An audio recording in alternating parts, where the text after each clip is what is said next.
శ్రోతలకు నా హృదయపూర్వక నమస్కారములు. మన శ్రోతలలో ఒకరు ప్రశ్నను పంపటం జరిగింది. ఆ ప్రశ్న, నిరంతర భగవన్నామస్మరణ వలన మోక్షము లభిస్తుందని చెబుతూ ఉంటారు, ఇది నిజమేనా? ఒకవేళ అలా మోక్షము భగవన్నామస్మరణ వలన లభించేదే అయితే అది ఏ విధముగా లభిస్తుంది? కొద్దిగా వివరముగా తెలియజేయగలరు? ఇదండి వీరి ప్రశ్న. మనం ఆత్మజ్ఞాన శీర్షికలు మాట్లాడుకుంటున్నాం. ఇవి ఆధ్యాత్మిక చదువు, ఆత్మజ్ఞాన చదువు, ఆధ్యాత్మిక ప్రచురణలు పేరుతో ఆధ్యాత్మిక చదువులో భాగంగా, అంటే మనం చదువుకునే స్వీయ చదువు, అందులో భాగంగా ఈ ఆధ్యాత్మిక శీర్షికలు చెప్పుకుంటున్నాం. ఇవి రెగ్యులర్గా వినేవారే ప్రశ్న వేశారు. అంటే ఇక్కడ వారి ఉద్దేశం ఏంటి అంటే, నీలోకి నువ్వు వెళ్ళు, నిన్ను నువ్వు చూసుకో, నిన్ను నువ్వు గమనించుకో, నీ అంతరంగాన్ని చూసుకో, ఇలా నిన్ను నువ్వు తెలుసుకో, నిన్ను నువ్వు తెలుసుకోవటం, నిన్ను నువ్వు పరిశీలించుకోవటం ఆత్మజ్ఞానం, ఇలా చెబుతున్నాం కదా, అంటే అలా చెప్పుకుంటున్నాం. మరి ఈ నామస్మరణలు, ఈ మంత్ర జపములు, ఇలా అనేక విధములైనటువంటి సాధనా పద్ధతులు ఉన్నవి కదా, అవన్నీ కూడా ఆత్మజ్ఞానానికి దారితీస్తాయా? భగవన్నామస్మరణ ఇవన్నీ చేస్తుంటే కూడా, ఈ సాధనలు చేస్తుంటే కూడా మోక్షం వస్తుంది అని అనేక విధములైనటువంటి గ్రంథాలలో లిఖించబడి ఉంది కదా, మహాత్ములు చెప్పారు కదా. మరి అది ఏ విధంగా జరుగుతుంది అనేటువంటిది వీరి సందేహం. మహాత్ములు ఆధ్యాత్మిక విధానాలను, అంటే ఆధ్యాత్మిక సాధనా విధానాలను, ఆధ్యాత్మిక చదువును, ఆత్మజ్ఞాన చదువును అనేక స్థితులలో ఉన్న వాళ్ళకి అర్థం అవడానికి అనుకూలంగా చెప్పుకుంటూ వచ్చారు. ఇందులో ఇదే కరెక్టు, నాదే కరెక్టు, ఒకటే కరెక్టు అనే విధానం కుదరదు. అయితే నాకు నేను అనుకోవచ్చు నాది కరెక్ట్ అని, తప్పులేదు. ఎందుకంటే నేను నడుస్తున్నప్పుడు, నేను ఆ మార్గంలో సాగుతున్నప్పుడు నాకు అర్థమైన దాన్ని, అంటే నా మనస్తత్వానికి, నా కుటుంబ పరిస్థితులకి, శారీరక పరిస్థితులకి, నేనున్న సమాజ పరిస్థితులకి, నా అవగాహనా శక్తికి, అంటే నేను అర్థం చేసుకునేటువంటి నాలో ఉన్న కెపాసిటీకి నాకు ఏది నచ్చుతుందో నేను దాన్ని కరెక్ట్ అనుకొని వెళ్తూ ఉంటాను. అది తప్పు కాదు. ఎవరైనా అందరం ఇలాగే వెళ్తాం, అలాగే వెళ్ళాలి కూడా. కాబట్టి చెప్పేటప్పుడు మొత్తం సాధనా మార్గాలన్నీ ప్రపంచంలో ఉన్న ఎవరికి తెలియవు. అందరూ అన్నీ తెలుసుకోవటం కష్టం. ఎవరికి నచ్చింది, ఎవరికి అర్థమైంది, ఎవరు నమ్మింది, అంటే నమ్మటం అంటే అర్థం చేసుకొని సాగుతున్నది, వాళ్ళు అది కరెక్ట్ అని చెప్పుకుంటూ వెళ్తూ ఉంటారు. ఎప్పుడైనా అంతే. ఎవరైనా సరే సర్వం తెలుసుకోవడానికి అవకాశం లేదు. సర్వాన్ని తెలుసుకునే అంత శక్తి మన అవగాహనా శక్తికి, బ్రెయిన్కి ఉండదు. జీవితకాలం కూడా సరిపోదు అసలు అన్ని తెలుసుకోవడానికి. ఒకవేళ బ్రెయిన్కి అంత శక్తి ఉన్నా, మేధాశక్తి ఉన్నా, అన్నింటినీ తెలుసుకుందామని ప్రయత్నించినా మన జీవితకాలం మొత్తంలో ఎన్ని మతాలు ఉన్నాయి, ఎన్ని మార్గాలు ఉన్నాయి, ఎన్ని రకాల మంది మనుషులు ఉన్నారు, వీళ్ళకి ఎన్ని రకాలుగా మహాత్ములు ఆధ్యాత్మిక చదువుని, ఆత్మజ్ఞాన చదువుని, భక్తి మార్గ సాధనా విధానాలను, దైవ మార్గ పద్ధతులను ఎన్ని రకాలుగా చెప్పారు. అవన్నీ తెలుసుకోవాలంటే మనం ఎన్ని జన్మలు ఎత్తినా సరిపోదు. అంటే కాలం సరిపోదు, మన ఆయువు సరిపోదు. ఆధ్యాత్మికత అంతుంది. అయితే ఇవన్నీ తెలుసుకోవాలా? అసలు తెలుసుకోవాల్సిన అవసరం మనిషికి ఉందా అంటే అన్నీ అక్కర్లేదు. ప్రపంచంలో ఉన్న ఆహారం అంతా మనం తినేద్దాం అనుకుంటే తినలేంగా. ఇది కూడా అలాంటిదే. ప్రపంచంలో ఉన్న గాలంతా మనమే వీలు చేసుకుందాం, ప్రపంచంలో ఉన్న నీరంతా మనమే తాగేద్దాం, ప్రపంచంలో ఉన్న సంపదలన్నీ మనమే అనుభవించేద్దాం, ప్రపంచంలో దొరికేయన్నీ మనమే పొందేద్దాం అంటే అసలు ఇది ఒక మనిషికి అసాధ్యమైన విషయం. నీ బ్రతుకు తెరువుకి, నువ్వు బ్రతకడానికి, నీ జీవితానికి ఎంత కావాలో అంత వాడుకో. ఆనందంగా ప్రకృతిలో ఉన్నాయి వనరులు. అలాగే జ్ఞానం, ఆధ్యాత్మిక చదువుకు సంబంధించిన, ఆత్మజ్ఞాన చదువుకు సంబంధించిన దైవీపరమైనటువంటి జ్ఞానం మతాల రూపంలో, మార్గాల రూపంలో, బోధకుల రూపంలో, అనేక విధానాలలో, అనేక పద్ధతుల్లో అనేకంగా చెప్పబడింది. ఎందుకని? అనేక రకాలైనటువంటి స్థితి, గతి, మతి మనుషులు ఉన్నారు. వీళ్ళందరికీ అనేక రకాలుగా చెప్పబడింది. అయితే మనం అసలు ఈ అనేక రకాలుగా చెప్పబడినటువంటి మూలతత్వాన్ని గమనిస్తే అందులో ఎవరికి వాళ్ళు నచ్చింది వెళ్తూ ఉంటారో ఆ మూలతత్వం అర్థం చేసుకుంటే మనకు నచ్చిన దాంట్లో మనం వెళ్తాం అంతే. మూలతత్వం ఎవరైనా అర్థం చేసుకోవచ్చు. మూలతత్వం ఒకటే అన్నిటికీ. ఏంటి మూలతత్వం ఒకటే, దానికి ఏమన్నా రహస్యం ఉందా? మూలతత్వానికంటే ఏమీ లేదు. ఆ రహస్యం నువ్వే, ఆ రహస్యం నేనే. చెప్పే వాళ్ళది కాదు, చెబుతున్న వాళ్ళది కాదు, చెప్పబడుతున్న జ్ఞానబోధలు కాదు. అసలు ఆ రహస్యం ఎక్కడుందంటే నేను, అర్థం చేసుకునే నేను, గ్రహించే నేను. గ్రహించే నేనుకి అర్థం చేసుకునే నేనులకి, అంటే అర్థం చేసుకునే నేనుకి ఎలా అవసరమో, వారి స్థితి గతి మతి ఎలా ఉందో దానిని బట్టి వాళ్ళకి అర్థమవుతుంది. అందుకని అనేక రకాలుగా చెప్పబడింది. అందుకని ఇప్పుడు రహస్యం అంతా, దీనికి సంబంధించిన రహస్యం అంతా ఎక్కడ ఉంది అంటే చెబుతున్నటువంటి దేవుళ్ళ దగ్గర కానీ, చెబుతున్నటువంటి గురువుల దగ్గర కానీ, చెబుతున్నటువంటి మతాల దగ్గర కానీ, చెబుతున్నటువంటి జ్ఞాన గ్రంథాల దగ్గర కానీ ఇందులో రహస్యం లేదు. అవి అనేకంగా చెప్పుకుంటూ వెళ్ళిపోయినాయి, అనేక రకాలుగా చెప్పుకుంటూ వెళ్ళిపోయిన వాటిపైన చెప్పటమే. అవి అంతకు మించి ఏం చేయలేవు. కానీ ఆ చెప్పబడిన విషయాన్ని తనలోకి ఇంకింపజేసుకుని దాన్ని గ్రహించి దానిని తన జీవన శైలిగా ఆచరించేటువంటి వాళ్ళు ఎవరున్నారో వాళ్ళ దగ్గర ఉంది అసలు రహస్యం అంతా. వాళ్ళెవరు? మనమే, మనుషులు, ప్రతి వ్యక్తి. అది మన కోసమే చెప్పబడింది. ఇప్పుడు ఆహార పదార్థాలని ఎవరి కోసం ఉంచబడినాయి? భూమి మీద ఉన్న సకల జీవరాశుల కోసం ఉంచబడినాయి. అందులో ఎవరికి ఏది అవసరమో వాళ్ళకి పనికొచ్చేలా ఉంచబడింది. అలాగే మానవ జాతికి ఎన్నో ఉంచబడింది. అందులో నీకేం కావాలో నీకు కావలసినంత నువ్వు పొందే ప్రయత్నం చేసుకోవాలంతే. జ్ఞాన ప్రయత్నమైన అంతే, ఆహార ప్రయత్నమైన అంతే, బతుకు ప్రయత్నం మొత్తం ఇంతే. అది అనంతంగా ఉంటుంది. ఇప్పుడు సృష్టి అనంతం. సృష్టికి ఆధారమైనటువంటి సృష్టి శక్తి ఏది ఉందో అది అనంతం. ఆ అనంతంలో కొంత శరీరంతో మనం చేస్తున్నాం కనుక మన కొంతకి ఎంత అవసరమో అంత పుచ్చుకోవటమే. ఇప్పుడు ఈ పుచ్చుకునే వాళ్ళ దగ్గరే ఉంది అసలు అంతా రహస్యం అంతా. ఈ పుచ్చుకునే వాళ్ళకి చెప్పేవాళ్ళ దగ్గర ఏమీ లేదు. చెప్పేవాళ్ళు అనంతంగా చెప్పుకుంటూ వెళ్ళిపోతారు. అందుకని ఇక్కడ ముందు మనను మనం గ్రహించుకుంటే మన శరీర తత్వం ఏంటి, అసలు మనమేంటి, మన తత్వం ఏంటి తెలుసుకుంటే ఆ విషయాలు ఎలా పనిచేస్తున్నాయో తెలుస్తుంది. ఆ సాధనా విధానాలు, ఆధ్యాత్మిక చదువు, ఆత్మజ్ఞాన చదువు, ఆధ్యాత్మిక సాధనా విధానాలు, పద్ధతులు మన మీద ఎలా పనిచేస్తున్నాయి, ఎలా ప్రభావం చూపిస్తున్నాయి అనేది తెలుస్తుంది. ఎవరి మీద ఏ విధానాలు పనిచేసినాయో, ఎవరి మీద ఏ పద్ధతులు పనిచేసినాయో, ఎవరికి ఎలా ఏది పనిచేస్తూ అర్థమవుతున్నదో వాళ్ళు దాన్ని పట్టుకొని నిజమని వెళ్తూ ఉంటారు. మిగిలినవి వాళ్ళు గ్రహించలేదు కనుక, మిగిలినవి వాళ్ళు తెలుసుకోలేదు కనుక ఆయన మిగిలినవి కొంతమంది అబద్ధమని కూడా అంటూ ఉంటారు. మనకు తెలియని అన్ని అబద్ధాలు కాదు, మనకు తెలిసిన అన్ని నిజాలు కాదు. అది మనకే, మన వరకు నిజం మనకు అర్థమైంది అంతే. మనం అబద్ధం అని ఒకవేళ అంటే మనంత మూర్ఖులు ఎవరు లేరు. ఎందుకంటే మనం దాన్ని అసలు తెలుసుకోలేదు, ప్రయత్నించలేదు. ఇక్కడ కేవలం తెలుసుకోవటం, ప్రయత్నించటం ఉందంతే. అందుకని బయట విషయాల వైపు ఎక్కువ ఆకర్షితులు కాకుండా, అందుకే చెబుతున్న మాయలు, మహిమలు, గొప్పతనాలు ఇవేం బయట ఎక్కడ ఉండవు. అవి మనకు చెప్పబడిన గ్రంథాలు. ఇప్పుడు గురువులు ఎవరో చెబుతున్నారు, గురువులని పిలుస్తున్నాం అనుకోండి, వాళ్ళ దగ్గరే అద్భుతాలు ఉండవు. ఈ జ్ఞానం అనంతంగా చెప్పబడుతూనే ఉంది. అది మనుషులోంచి వచ్చిందే.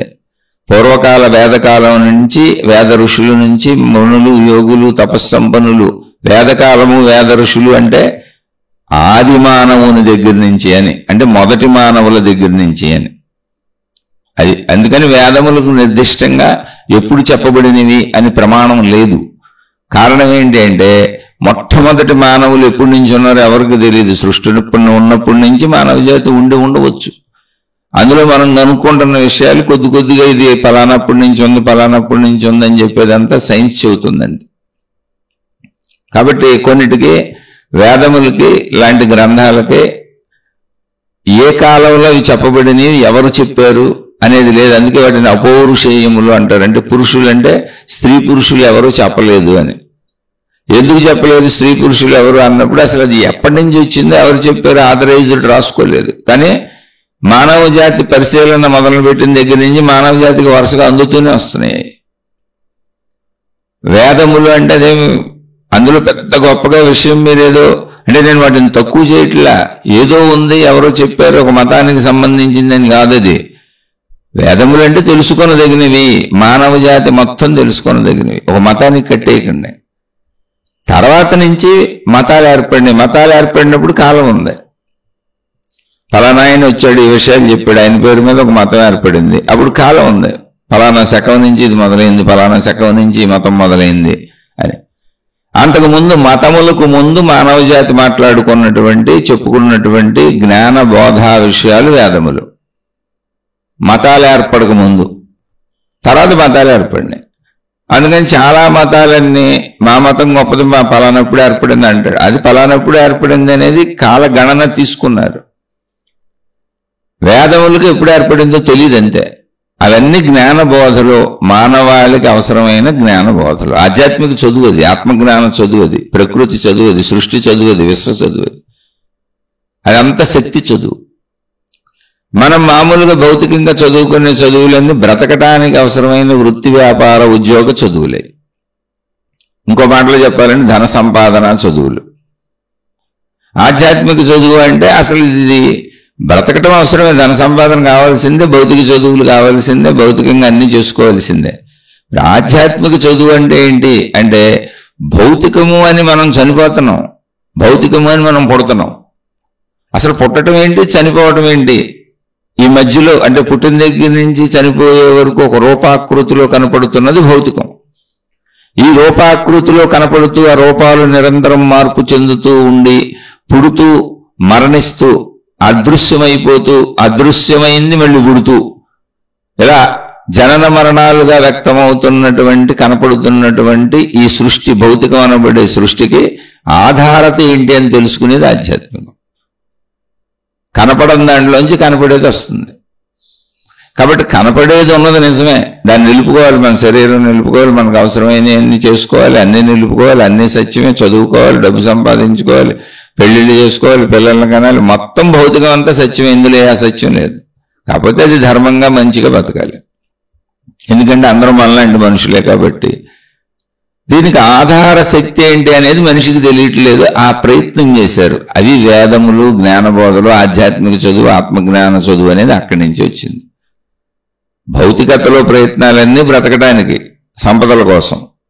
ఆధ్యాత్మికతలో ప్రయత్నాలన్నీ అసలు బ్రతుకుతున్నవాడు ఎవడో, స్త్రీ అయినా పురుషులైనా బ్రతుకుతున్నది ఎవరో. ఎందుకని ఒకప్పుడు వచ్చి ఒకప్పుడు ఉండి ఒకప్పుడు లేకుండా పోతుంది. ఎక్కడి నుంచి వచ్చారు, లేకుండా ఎక్కడికి పోయారు, ఉన్నప్పుడు ఇలా ఎందుకు మారిపోతున్నారు, దీని అందరికీ మూల సూత్రం ఏంటి, దీనికి ఆధారత ఏంటి అని తెలుసుకున్నప్పుడు అది శక్తి అని అర్థమైంది. దానికి ఆత్మశక్తి అని పేరు పెట్టారు. ఆత్మశక్తి అని పేరు పెట్టి ఆ ఆత్మ అనే దాని గురించి తెలియజేస్తున్నారు, ఆత్మశక్తి గురించి తెలియజేస్తున్నారు. కనుక అది కూడా చదువు లాంటిదే. తెలుసుకునేది ఏదైనా జ్ఞానం చదువే. కనుక దాన్ని ఆధ్యాత్మికము అన్నారు. ఆధ్యాత్మికం అంటే ఆత్మ గూర్చిన అధ్యయనము. ఇక్కడ ఆధ్యాత్మికము ఆత్మ గూర్చిన అధ్యయనం అంటే మనం భౌతిక చదువులు చదువుకున్నట్టు వాహనాలు తయారు చేయటం ఎలా, విమానాలు తయారు చేయటం ఎలా, లేదా యంత్ర పరికరాలు తయారు చేయటం ఎలా, లేదా మందులు కనుక్కోవటం ఎలా, ఇలా భౌతిక చదువులు కాదు. అది మన గూర్చిన స్వీయ చదువు. అది ఆధ్యాత్మికం అంటే నేనే, మళ్ళీ నా గూర్చిన చదువే తప్ప నేను నాలాంటి మనుషులందరూ కూర్చొని చదువు కాదు. అది ఎవరి చదువు వాళ్ళే చదువుకోవాలి, ఎవరి అంతరంగం వాళ్ళే తెలుసుకోవాలి, ఎవరిని వాళ్ళే చూసుకోవాలి, ఎవరి శక్తిని వాళ్ళే అనుభవం పొందాలి, ఎవరి చదువు వాళ్ళదే. అందుకని ఇది సామూహిక చదువు కాదు, వ్యక్తిగత చదువు.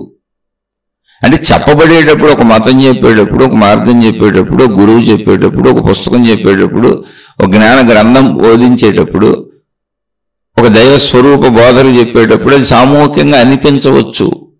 కానీ ఆచరణాత్మకమైనప్పుడు అది స్వీయం, వ్యక్తిగతం.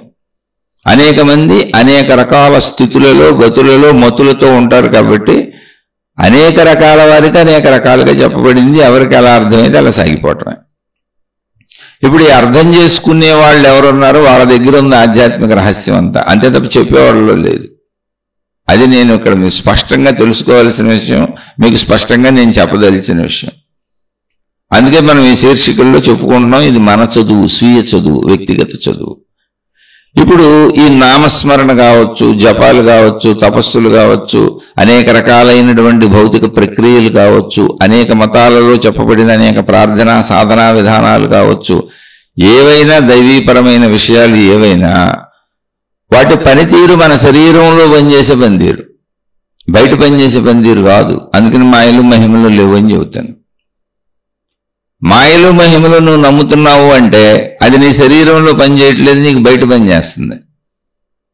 మాయలు మహిమలన్నీ బయట జరుగుతాయి, బయట భావించుకుంటావు నువ్వు. అప్పుడు అది ఆధ్యాత్మిక చదువు కాదు. అది ఆధ్యాత్మిక చదువు నీ శరీరంలో ఉన్నటువంటి స్వతహ తత్వాన్ని నువ్వు తెలుసుకుంటున్నావు అంతే. ఇప్పుడు ఒక విమానం తయారు చేయటం ఉంది, ఒక బస్సు తయారు చేయటం ఉంది, మందులు తయారు చేయటం ఉంది, అనేక పరికరాలు తయారు చేయటం ఉంది. అది చదువుకొని తయారు చేస్తారు. అందులో మహిమే ఉంది, మహిమేం లేదుగా. చదువుకుంటే తయారు చేయగలుగుతాం, చదువుకుంటే అందులో నైపుణ్యం వస్తుంది, నిపుణత వస్తుంది. కాబట్టి ఆ రంగంలో ముందుకు వెళ్ళగలుగుతాం.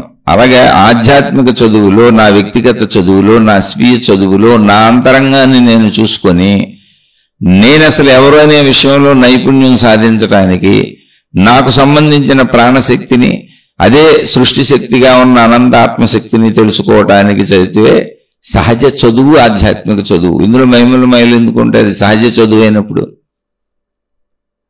అందుకని దాన్ని అర్థం చేసుకోండి. రహస్యం మనలో ఉంది. రహస్యము అంటే ఏంటంటే మనకు తెలియంది అని అంతే. రహస్యం అంటే పెద్ద విశేషమేమి లేదా, దాయబడింది కాదు, దాచబడింది కాదు, మనకు తెలియంది. మనకు తెలియందంతా రహస్యమే. అందుకని తెలుసుకునే ప్రయత్నం చేస్తే అది సహజమైపోద్ది, రహస్యం సహజమైపోద్ది, బట్టబయలైపోద్ది. ఇప్పుడు మీరు అడిగిన ప్రశ్నలో జపం ఎలా పనిచేస్తుంది అన్నారు.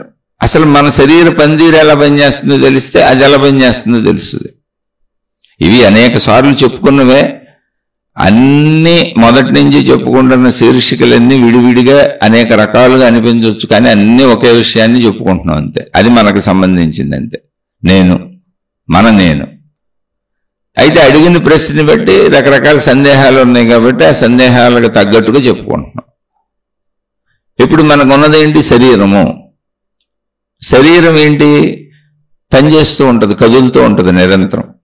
అంటే మనకున్నది కర్మ శరీరం, అంటే పనిచేసే శరీరం, కదిలే శరీరం.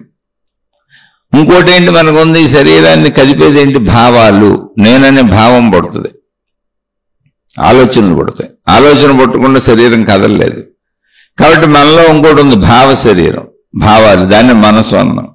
ఇక్కడ అర్థం అవడానికి భావ శరీరం అని చెప్పుకుందాం. అంటే ఒకటి మంది కర్మ శరీరంగా ఉన్నాను నేను, అంటే స్థూల శరీరం కనపడుతుంది, దాన్ని స్థూల శరీరం అన్నారు మహాత్ములు. అదే కర్మ శరీరం అంటున్నాను నేను ఇక్కడ, విషయం అర్థం అవటానికి. అలాగే మనసు అన్నదాన్ని సూక్ష్మ శరీరం అని పేరు పెట్టారు మహాత్ములు, మనసు అని పేరు పెట్టారు. దాన్నే భావ శరీరం అంటున్నాను నేను ఇక్కడ, అర్థం అవటానికి. అది భావాలు.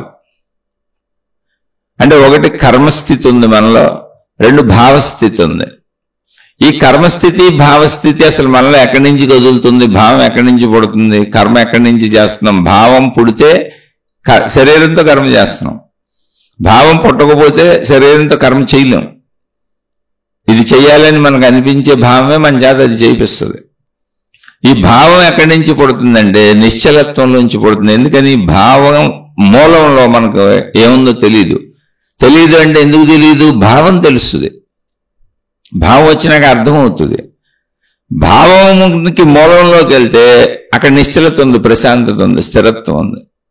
అందుకని తెలియదు అంటున్నాం. నిశ్చలత అన్నప్పుడు తెలుసుకోవడానికి ఏమీ లేదు, అక్కడ స్థిరంగా ఉండటమే. ప్రశాంతత అన్నప్పుడు తెలుసుకోవడానికి ఏమీ లేదు, అక్కడ స్థిరంగా ఉండటమే. అలా ఒక నిశ్చలత, ఒక ప్రశాంతత ఉంది.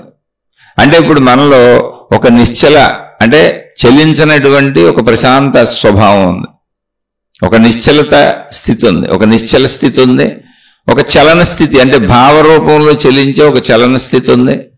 అంటే అది భావరూప స్థితి. అంటే నిశ్చల స్థితి, భావస్థితి, క్రియాస్థితి.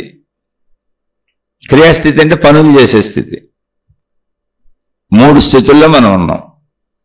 ఈ మూడు స్థితుల్లో మనం ఎప్పుడూ మనం గుర్తుంచుకునేది ఏంటి అంటే క్రియాస్థితి. శరీరం నేను అనుకుంటాం, ఎందుకని అనుభవాలు దానికి తెలుస్తున్నాయి. అనుభవాలు తెలిసేదంతా శరీరానికి, అంటే క్రియాస్థితికి, కర్మస్థితికి, పనిస్థితికి. అది దానికి అన్నీ తెలుస్తాయి. అయితే అసలు ఇది కదలాలంటే భావం ఉండాలి. భావం పుడితేనే ఇది కదులుతుంది. ఆ భావస్థితి దీన్ని కదుపుతుంది. తెలిసిందంతా భావం అవుతూ ఉంటుంది, ఆ భావం దీన్ని కదుపుతూ ఉంటుంది. కాబట్టి భావక్రియాస్థితులు కలిపేసుకొని మనం ఏకస్థితిగా భావించుకొని శరీరం నేనన్న భావంలోకి వచ్చాం. అంటే క్రియాత్మకత భావుకత కలిసిపోయినాయి. ఈ రెండు కలిసిపోయి ఒక భావం ఏర్పడింది మనకేంటి, నేను ఈ శరీరము అనే భావం ఏర్పడింది. అప్పుడు ఆ భావం ఏమైపోయింది, కనపడుతున్న శరీరం కదులుతున్న శరీరమే నేననే ప్రాముఖ్యతని మనలో సంతరించుకుంది. ఇది మన పనితీరు. మనలో ఉన్న మళ్ళీ నిశ్చల స్థితి మూలమైన స్థితి, కానీ అది ఉన్నట్టు మనకు తెలియదు, దాన్ని గుర్తించం. ఎందుకంటే గుర్తించడానికి అనువైంది నిశ్చలత్వం ఏం లేదు. అక్కడ నిశ్చలత్వం ప్రశాంతతలో ఏముంటుంది, అందుకని దాన్ని గుర్తించట్లా. మనం చలనత్వాన్ని గుర్తిస్తున్నాం, అదే భావం. ఆ భావం ఎక్కడ చెలిస్తుంది, ఎక్కడ కదులుతుంది, నిశ్చలత్వంలో కదులుతుంది. నిశ్చలత్వమే చలనత్వానికి ఆధారం.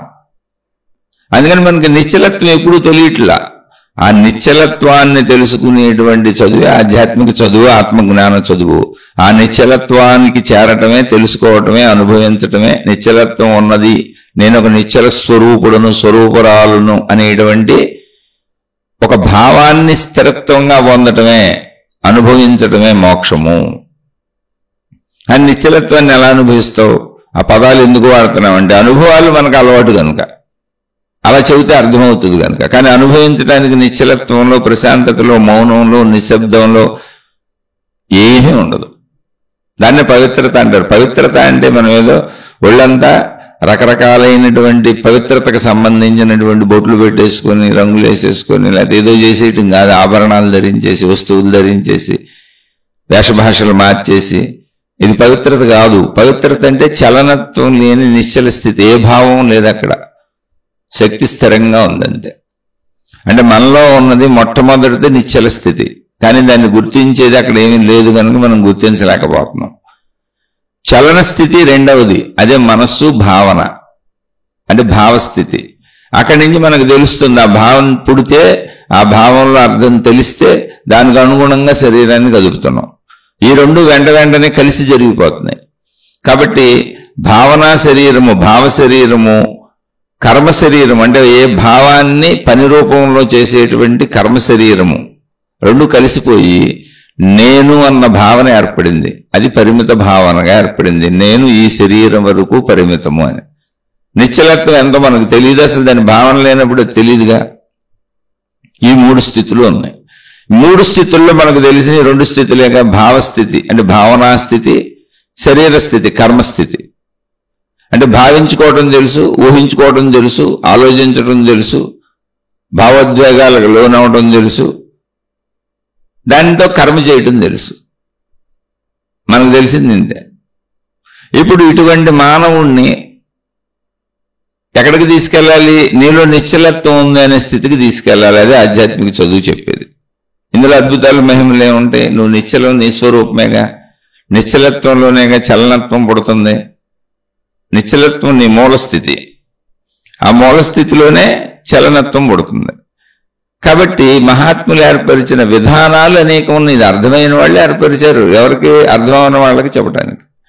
అందులో మీరు అడిగినటువంటి, అంటే ఈ ప్రశ్న అడిగినటువంటి వాళ్ళు అడిగినటువంటిది, నామస్మరణ వలన మోక్షం వస్తుందా అంటే, నామస్మరణ అంటే ఏంటి? ఏదో ఒక దేవుడి పేరుని నిరంతరం స్మరించుకోవటం, అంటే తలుచుకోవటం. అది దగ్గరగా తలుచుకోవచ్చు. దగ్గరగా తలుచుకుంటే నామస్మరణ అంటారు, నామ సంకీర్తన అంటారు. భజనలు, కీర్తనలు, పాటలు పాడుతూ చేస్తూ ఉంటారు చూడండి. అదే మనసులో భావించుకుంటూ ఉంటే, అంటే బయటకు ఎవరికి వినపడదో, కానీ నేను భావన శరీరం ఉందిగా, నా దగ్గర భావస్థితి ఉందిగా, నేను అన్ని భావించుకుంటాగా, ఊహించుకుంటాగా, భౌతిక విషయాలైనా మంచైనా చెడైనా నాలో ఒక భావుకత ఉందిగా. ఆ భావనాత్మకత నాలో ఏదుందో అలా నాలో నేను భావించుకుంటూ ఉంటే దాన్ని ఆధ్యాత్మిక మార్గంలో జపము అంటారు. అంటే లోపల నాలో నేను జపించుకుంటున్నాను. నేనేం జపించుకుంటున్నానో మీకు తెలీదు. మామూలు విషయాల్లో కూడా అదే జరుగుతుంది. ఉన్న ఆధ్యాత్మికతలో దానికి పేర్లు పెట్టారు అంతే. మామూలుగా మనం మాట్లాడుతున్నాం, మనిషి మాట్లాడుకుంటాం, కోపాలు వస్తే అరుస్తాం, అన్ని మనం భాష ద్వారా భావం ద్వారా భాష రూపంలో వ్యక్తపరుస్తాం. అది వ్యక్తపరిచేది కదిలేది క్రియాత్మక శరీరం. అది మనం ఎలా మాట్లాడుకుంటామో, మాట్లాడుకోవటం అనే ఒక స్థితి మనకుందగా, శరీరాన్ని కదుపుతూ శబ్దం చేస్తూ మాట్లాడటం అనే స్థితి. ఆ స్థితిలో భగవంతుడికి సంబంధించినవి చేసినప్పుడు అవి నామ సంకీర్తనలు, అవి ప్రార్థనలు. అవన్నీ మనలో ఉన్న స్థితే. మనం మాట్లాడటం అలవాటు, అరవటం అలవాటు, గంతులేయటం అలవాటు, తిరగటం అలవాటు, అంత వ్యక్తపరుస్తూ ఉంటాం శబ్ద రూపంలో, క్రియాత్మకంగా కదులుతూ ఉంటాం. అలా క్రియాత్మకంగా భగవంతుడి వైపు కదిలేటువంటి, శరీరపరంగా కదిలేటువంటి, శరీరం కదుపుతూ చేసేటువంటివన్నీ కూడా, ఆ సాధనా విధానాలన్నీ కూడా వివిధ పద్ధతుల్లో ఉంటాయి. అది శరీరానికి సంబంధించినవి. దాన్ని ఇప్పుడు నామస్మరణకు తీసుకున్నప్పుడు నామస్మరణని దగ్గరగా ఉచ్చరిస్తే, మాట్లాడినట్టుగా ఇంకోళ్ళు కనపడుతూ ఉంటుంది మనం ఏం చేస్తున్నాం. దాన్ని సంకీర్తనలు అంటారు, నామస్మరణలు అంటారు, నామ జపాలు అంటారు. అంటే బయటకు కూడా చేస్తారు. అలా దానికి రకరకాల పేర్లు ఉన్నాయి, భజనలు ఇవన్నీ అవే. అయితే బయటికి అందరికీ తెలుస్తాయి. ప్రార్థనలన్నీ అయ్యే. ఏ మతం వాళ్ళు, ఏ విధానం వాళ్ళు అలా ఏర్పరుచుకున్నారు. అంటే అది మనకున్న శరీర స్థితిలో జరిగేవి అని మీకు స్పష్టంగా సూచించి చెప్తున్నా. ఇది మొదలు. రెండవది మనకి ఏ స్థితి ఉంది? మొదటిది శరీర స్థితి, రెండవది మనకి ఏ స్థితి ఉంది? భావస్థితి ఉంది. ఇవే పనులను భావస్థితిలో చేస్తే, అంటే శరీరాన్ని కదపకుండా చేస్తే, శబ్దం చేయకుండా చేస్తే, శరీరంతో చేయకుండా భావనలతో చేస్తే, వాటిని లోపల జరిగేవి కాబట్టి వాటిని జపము అంటారు. అంటే పక్క వాళ్ళకి తెలియదు అసలు మనం లోపల ఏ ప్రార్థన చేస్తున్నాము, ఏ ప్రేయర్ చేస్తున్నాము, ఏం చేసుకుంటున్నాం, మనకు మాత్రమే తెలుసు. శబ్దం చేయట్లే, మనం శరీరాన్ని కదపట్లా, అంతరంగంలో భావంలో ఊహించుకుంటున్నాం. అలా మనకు భౌతిక విషయాల్లో కూడా మొత్తం భావంతో ఊహించుకుంటాంగా, మంచి అయినా చెడైనా. అదే దైవీపరంగా చేస్తే అంతరంగంలో చేస్తున్నాం కానీ దాటిని జపములు అని పేరు పెట్టారు. అంతే, మనకు ఆ స్థితి ఉంది. మనకున్న అన్ని స్థితులకే అన్ని సాధనలే అందించారు. అంతే, ఏమి లేదు నాయన, నీ శరీరం ఎలా పనిచేస్తుంది, నీలో ఉన్న మనసు భావాలు ఎలా పనిచేస్తాయి, కాబట్టి వాటికి ఇదిగో దైవీపరమైన ఈ విధానాలను కూడా తగిలించు. భౌతికంలో అన్ని చేసుకుంటే వెళ్తున్నావు బ్రతకడానికి, కానీ దైవీపరమైనటువంటి విధానాలను కూడా వాటికి తగిలిస్తే నిశ్చల స్థితి నుంచి నీకు భావాలు పుడుతున్నాయి. ఆ విషయం నీకు తెలియట్లేదు. ఎందుకని? శరీరం నేను అనుకుని పరిమిత భావంలో భావము శరీరము కలిసిపోయి బతుకుతున్నాయి. ఆ భావము శరీరము కలిసిపోయిన స్థితిని నేను అనుకుంటున్నావు. ఆ నేను అనగానే నీకు కనపడుతుంది ఈ శరీరం మాత్రమే. నువ్వు భావ శరీరాన్ని కూడా గమనించట్లా. నీకు ఎంత భావ శరీర విస్తృతిని ఎంతో నీకు తెలియదు, దాన్ని పట్టించుకోవట్లా. భావం శరీరంతో కలిసిపోయి క్రియలు చేసుకుంటూ ఈ పరిమిత శరీరాన్ని నేను అనుకుంటున్నావు. కాబట్టి ముందు శరీరానికి అవసరమైన క్రియలు సాధనలు ఇవి దైవీపరంగా. ఏవి అంటే అవేం గొప్పవి కాదు, ప్రత్యేకమైనవి కాదు. నీకు మాట్లాడటం అలవాటు, నీకు కదలటం అలవాటు, నువ్వు శరీరంతో అన్ని చేయటం అలవాటు. ఆ అలవాటు ప్రకారమే దైవీ ప్రక్రియలు కూడా చెప్పాం. భౌతికంగా ఎలా చేస్తావో, వ్యావహారికంగా బతకడానికి ఎలా చేస్తావో అలాంటివే చేసుకుంటావు, దైవీపరంగా చేస్తావు. ఇదిగో ఈ దేవుడి నామం స్మరించుకుంటావు, ఈ దేవుడికి సంబంధించిన భజనలు చేసుకుంటావు, ఈ దేవుడికి ప్రార్థనలు చేసుకుంటావు. శరీరంతో ఆ దేవుడు ప్రార్థనాలయాలు ఊడుస్తావో, తుడుస్తావో, కడతావో, ఏదో ఒకటి చేస్తా ఉంటావు భౌతికంలో చేసినట్టే. అది శరీరపరం దైవీ కర్మ. అవే నామ సంకీర్తనలో. అంటే రిపిటేషన్గా ఎందుకు చెబుతున్నానంటే, ఇది చదువు క్లుప్తంగా ఏదో ముగించుకెళ్ళిపోదాం అనుకోవాకండి. బాగా అర్థమై మీరు అది అయిపోయే వరకు దాన్ని తెలుసుకుంటూ ఉండాలి. అందుకని రిపిటేషన్గా చెబుతున్నా. కాబట్టి మనకు మొదట శరీరపరమైనటువంటి నామ సంకీర్తనలో ఈ మొత్తం చెప్పుకున్న ప్రార్థనా విధానాలన్నీ ఏ మతంలో అయినా. తర్వాత భావ శరీరం ఉంది, భావస్థితి. అక్కడ చెప్పబడేవన్నీ జపములు. మనం అసలు ఏ సాధన చేస్తున్నాం మనకు తప్ప ఎవరికి తెలియదు, ఏ మంత్ర జపం చేస్తున్నాం ఎవరికి తెలియదు. అందుకని మంత్రము అన్నప్పుడు ఏంటంటే, మంత్రము ఎవరు పెడితే వాళ్ళు, ఎక్కడ పెడితే అక్కడ, ఏది పెడితే అది చేసేయకూడదు, ఎవరు పెడితే వాళ్ళు ఇవ్వకూడదు, ఎవరు పెడితే వాళ్ళు చేయకూడదు, దానికి ఒక పద్ధతి ఉంది, విధానం ఉందని చెప్పారు. ఎందుకని? మంత్రం అనేది అంతరంగానికి సంబంధించింది. అసలు దాని రహస్యం ఏంటి అంటే నీకే తెలుసు, ఎవరికి తెలియదు అని. అంతే, నువ్వు లోపల చేసుకుంటావు. అందుకని నువ్వు లోపల భావించుకునే భావాన్ని స్వచ్ఛంగా నీకు ఒక్కడికే తెలిసి ఎవరికీ తెలియదు కాబట్టి మంత్రాలు ఎవరు పెడతారు చెప్పకూడదు అందేంటి, బాహ్య చెప్పు అంటే అది శరీరపరమైంది కాదు భావపరమైంది అని సూచన అంతే. అది ఒక భావపరమైన సూచన అని తెలియజేశారు. అది అంతరంగంలో చేసుకుంటారు అంతే తప్ప మాయలు మహిమలు ఏమి లేవు అక్కడ. అందుకే సామెత కూడా వచ్చింది, మంత్రాలకు చింతకాయలు రాలు అని.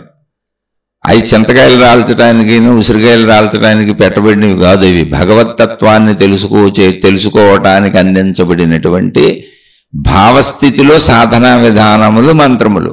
అందుకని మననాత్ త్రాయతే ఇది మంత్ర అన్నారు. పదే పదే మననము చేసుకోవటం వలన మననము అనేది ఎవరు దగ్గరగా చేయరు, అంతరంగంలో చేస్తారు.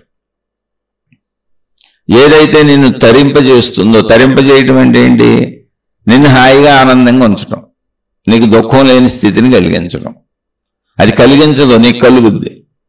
భావస్థితిలో అటు ఇటు పరుగులు ఎత్తుద్ది. భౌతికంలో చూడండి, మన మనసు గజిబిజి అయిపోతాం, గందరగోళం అయిపోతాం.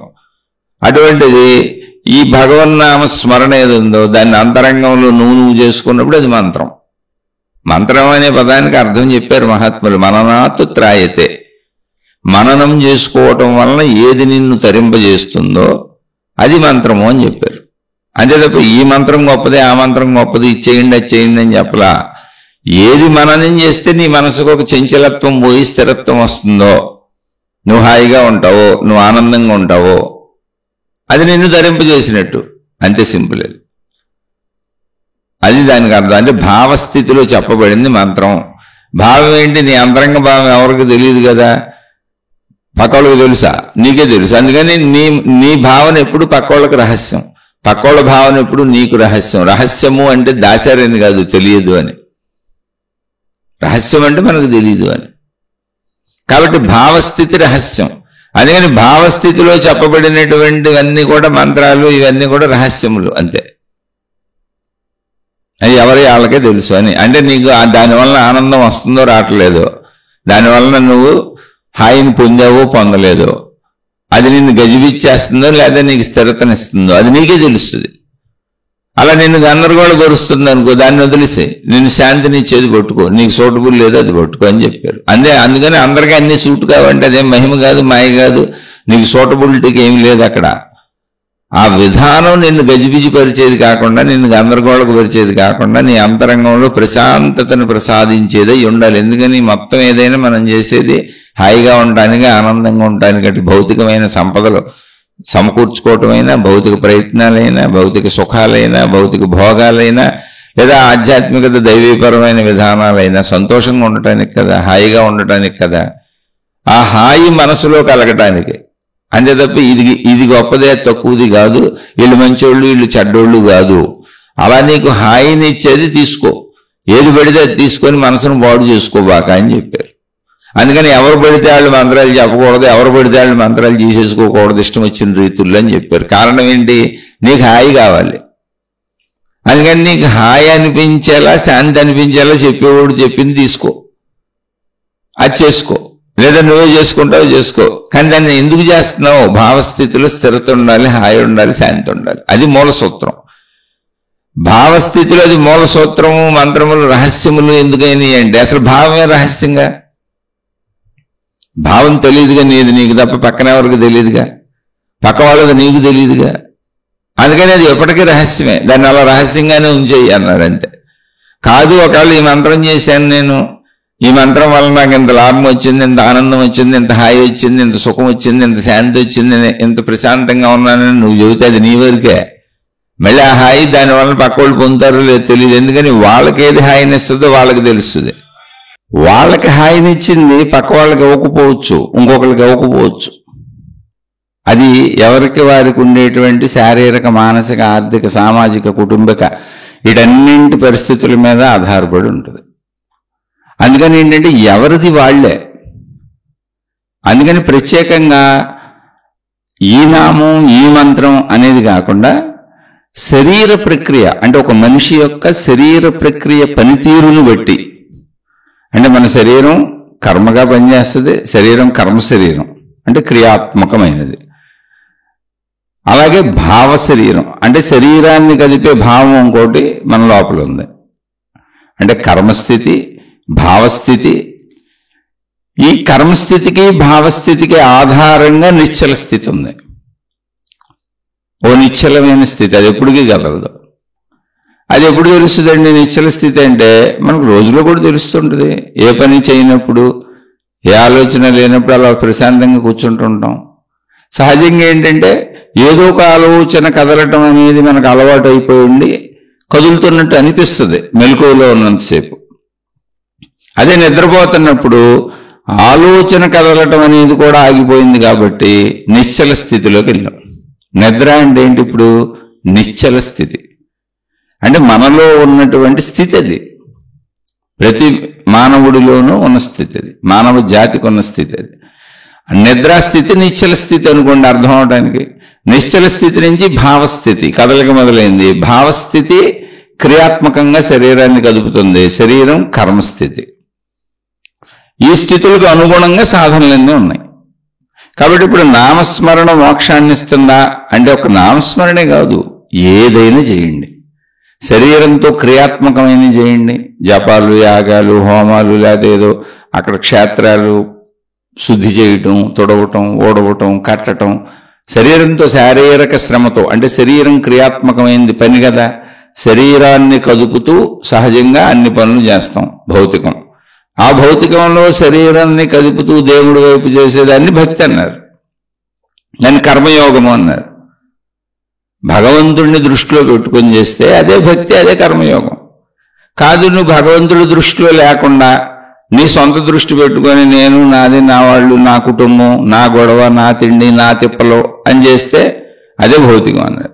అదే భౌతికాన్ని భగవంతుడిని దృష్టిలో పెట్టుకొని ఇదంతా భగవత్ కృప, దైవ కృప, నేనేదో ధర్మంగా చేయగలిగింది చేసుకుంటున్నాను, మంచిగా ఉంటాను, ధర్మంగా ఉంటానని అయ్యే పనులు, అదే జీవితం, అదే కుటుంబం, అదే భార్య, అదే పిల్లలు, అదే భర్త, అదే పిల్లలు, అవే వ్యవహారాలు, అవే వృత్తి వ్యాపార ఉద్యోగాలు దైవ కృపతో బతుకుతున్నాను, చేసుకుంటున్నాను అనుకుంటే అది అంతరంగ భక్తి.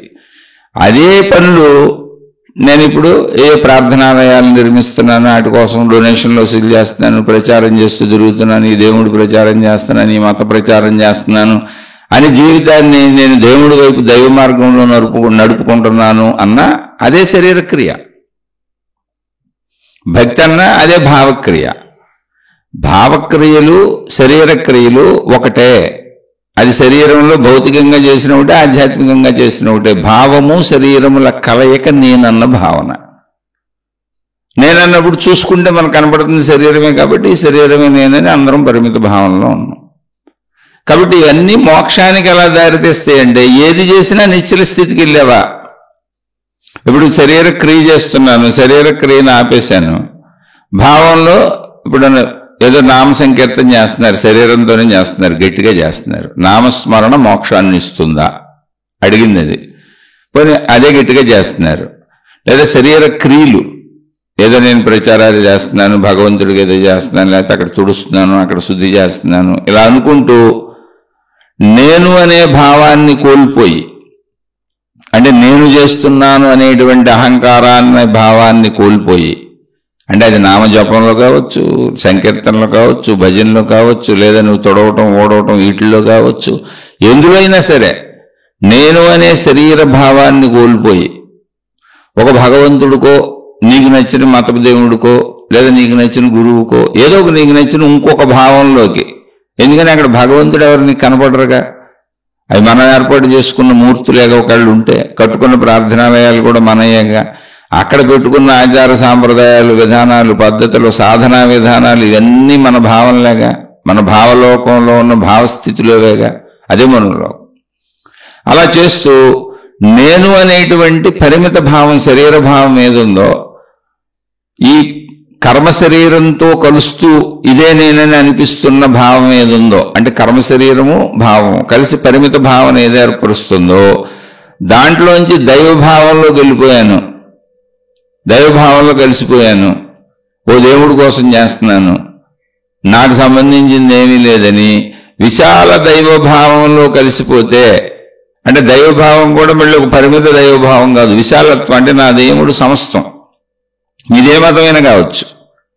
నువ్వే మతానికి సంబంధించిన వాడివైనా కావచ్చు, నీదే మతమైనా కావచ్చు, నువ్వే దేవుణ్ణైనా అనుసరించవచ్చు, ఏ గురువునైనా అనుసరించవచ్చు, ఏ విధానంలో సాగొచ్చు, నువ్వు ఏ రకమైన శారీరక కర్మలైనా చేస్తూ ఉండొచ్చు, లేదా ఏ రకమైన మానసిక భావనలైనా భావిస్తూ ఉండొచ్చు, అదే రకమైన విధానాలు సాధనా పద్ధతులైనా కావచ్చు. కానీ అందులో నేను అనే పరిమిత శరీర భావనను వదిలేసి, అది నామమా, జపమా, తపమా, యాగమా, అది ఏ యోగమా, ఏదైనా కానీ నువ్వు చేసుకుంటూ ఆ విశాల దైవీ భావంలోకి వెళ్ళిపోయి నేను అనే భావాన్ని వదిలేసి ఆ భావనలో ఇటు కర్మలో కానీ అటు లేదా భావంలో కానీ నువ్వు వెళ్ళి అందులో లీనమైపోతుంటే, నీ ఎంటిటీని నువ్వు కోల్పోతుంటే అది మోక్షస్థితి. సహజంగా అయితే ఏమవుతుందంటే ఇక్కడ అది మోక్షస్థితే. అందుకని నామస్మరణ మోక్షానికి తీసుకెళ్తుంది. అంటే నామస్మరణలో నువ్వు ఏ దైవ నామాన్ని వాడుతున్నావో, లేదా మంత్ర జపంలో ఏ దైవ మంత్రాన్ని వాడుతున్నావో, లేదా సాధనా విధానంలో ఏ దైవాన్ని తీసుకున్నావో ఆ దైవమే మొత్తం సర్వవ్యాపకుడు, సర్వవ్యాపకురాలు అన్న భావనలోకి వెళ్తావు. నువ్వు దైవానికి పరిమితి ఉండదు, రూపం పరిమితిగా కనపడవచ్చు, అది మనం పెట్టుకుంది. కానీ భావంలో అపరిమిత భావమే ఉంటుంది నీకు. ఈ సృష్టి మొత్తానికి దైవశక్తే కారణమని ఒక అపరిమిత భావనలోకి వెళ్తావు. ఆ భావనలో నువ్వు కూడా లీనమైపోయినప్పుడు నువ్వు ఉండవు, దైవం ఉండదు, రూపము ఉండదు, సాధన ఉండదు, ఇవన్నీ జరుగుతున్నట్టు కనపడుతుంది. శరీరం కర్మ చేస్తున్నట్టు కనపడుతుంది, మనసు భావించుకుంటున్నట్టు కనపడుతూ ఉంటుంది, అనిపిస్తూ ఉంటుంది. కానీ ఏకత్వ భావనలో లీనమైపోతావు, విశాల భావనలో. అలా లీనమైపోతే అది మోక్షం. అలా లీనమయ్యే వరకు సాగుతూ ఉంటాయి.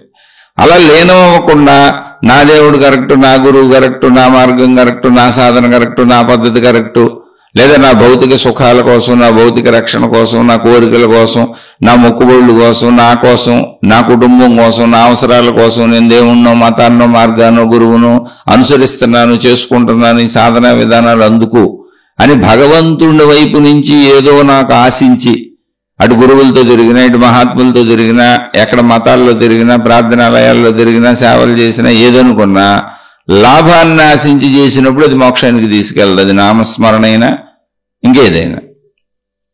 లాభాన్ని ఆశించకుండా నువ్వు దాన్నే భావంగా పెట్టుకొని వెళ్ళినప్పుడు పదే పదే ఉచ్చరిస్తున్నటువంటి, పదే పదే స్మరిస్తున్నటువంటి, పదే పదే ఏదైనా సాధనా విధానం చేస్తున్నటువంటిది లాభాపేక్ష లేనప్పుడు ఆ భావ విస్తృతి చేతనికి లాభాపేక్ష లేదు గనుక నువ్వు జపిస్తున్న, తపిస్తున్న, స్మరిస్తున్న, ఆలపిస్తున్న అందులో ఆ భావంలో లీనమైపోతావు, ఆ దైవభావంలో లీనమైపోతావు. కాలగమనంలో నిదానంగా జరిగేది అది. అలా లీనమైపోయినప్పుడు నీ ఎంటిటీ ఉండదు. ఇప్పుడు లీనమైపోవటం ఏంటి? లీనమైపోయానంటే ఇప్పుడు నిద్రపోయాం అంటే నిద్రలో లీనమైపోయాం. లీనమైపోయినప్పుడు నా ఎంటిటీను లేదు, నేను ఎందులో లీనమైపోయానో ఆ ఎంటిటీ కూడా లేదు. లీనత అంటే అది. గాఢంగా లీనమైపోయినప్పుడు ఏమవుతుంది అంటే నా ఎంటిటీ ఉండదు, నేను మనిషిని అన్న ఎంటిటీ ఉండదు, నేను ఎందులో లీనమైపోయినా దాని ఎంటిటీ కూడా ఉండదు. లీనత అంటే అది. ఇప్పుడు నిద్రాస్థితిలో జరుగుతుంది లీనత. అందుకని మనం ఎందులో కలిసిపోయామో కూడా మనకు తెలీదు. నిద్రపోయానంటాం, నేను లేను. ఉన్నదేమన్నా ఉందంటే నాకు తెలీదు. అలానే నేను లేనంటే బతిగా ఉన్నాను అంటే ఏంటి? లీనత అనేది ద్వంద్వత్వాన్ని అసలు తీసేస్తుంది. ఏకత్వ భావం కూడా ఉండదు అక్కడ. ఫలాంది ఉందని ఏకం కూడా ఉండదు. అసలు అభావ స్థితికి చేరుకుంటుంది. చైతన్యపూర్ణమైనటువంటి సజీవత్వమైనటువంటి ఒక అభావ స్థితికి చేరుకుంటుంది. ఏ భావమో ఉండదు లీనత అంటే. అలాంటి లీనతని మోక్షము అంటారు, ఒక అభావ స్థితి. అయితే అందులోంచి అటువంటి మోక్ష భావన కలిగినాక అందులోంచి నువ్వు ఒకవేళ శరీరం ఉంటే ఒక జీవన్ముక్తుడు, జీవన్ముక్తురాలు అంటారు. ఆ అభావ స్థితిలో నాకు శరీరం ఉంది, భావాలు ఉన్నాయని తెలుస్తుంది, శారీరక అవసరాలు తీర్చుకుంటాం. ఇదంతా ఏకత్వమే. ఇక్కడ అనేకత్వము, భిన్నత్వము కనపడుతుంది తప్ప ఇదంతా ఏకత్వంలోనే ఉద్భవించి ఏకత్వంలోనే లయించిపోతుంది. ఆ ఏకత్వమే అభావ స్థితి. ఏకత్వం అనేది ఒక భావం కాదు, ఒకటే ఉన్నది అనేది కూడా భావం కాదు. ఏ భావము లేకపోతే ఒకటే ఉన్నది అని. ఒకటే ఉన్నది అనేది భావం అనుకో. అసలు ఒకటే ఉన్నదని చెబుతున్నవాడు ఎవడు? అప్పుడు రెండు ఉంటే కానీ ఒకటే ఉందని చెప్పడం కుదరదు. అందుకని ఒక అభావ స్థితికి చేరుకుంటాం. ఆ అభావ స్థితిని మోక్షము అంటారు. అంటే ఉన్నాను అన్న ఎరుకు ఉంటుంది. ఒక చైతన్యం ఉంటుంది, ఒక సజీవత్వం ఉంటుంది. దానికి ఎలా ఉన్నానో అలా ఉన్నాను అని ఉండదు. కాబట్టి నామస్మరణలో అయినా, భజనలో అయినా, కీర్తనలో అయినా, అసలు ఏ సాధనా విధానంలో అయినా నువ్వు మోక్షానికి వెళ్ళిపోవచ్చు. లేకపోతే మహాత్ములు ఎన్ని ఎందుకు పెడతారు?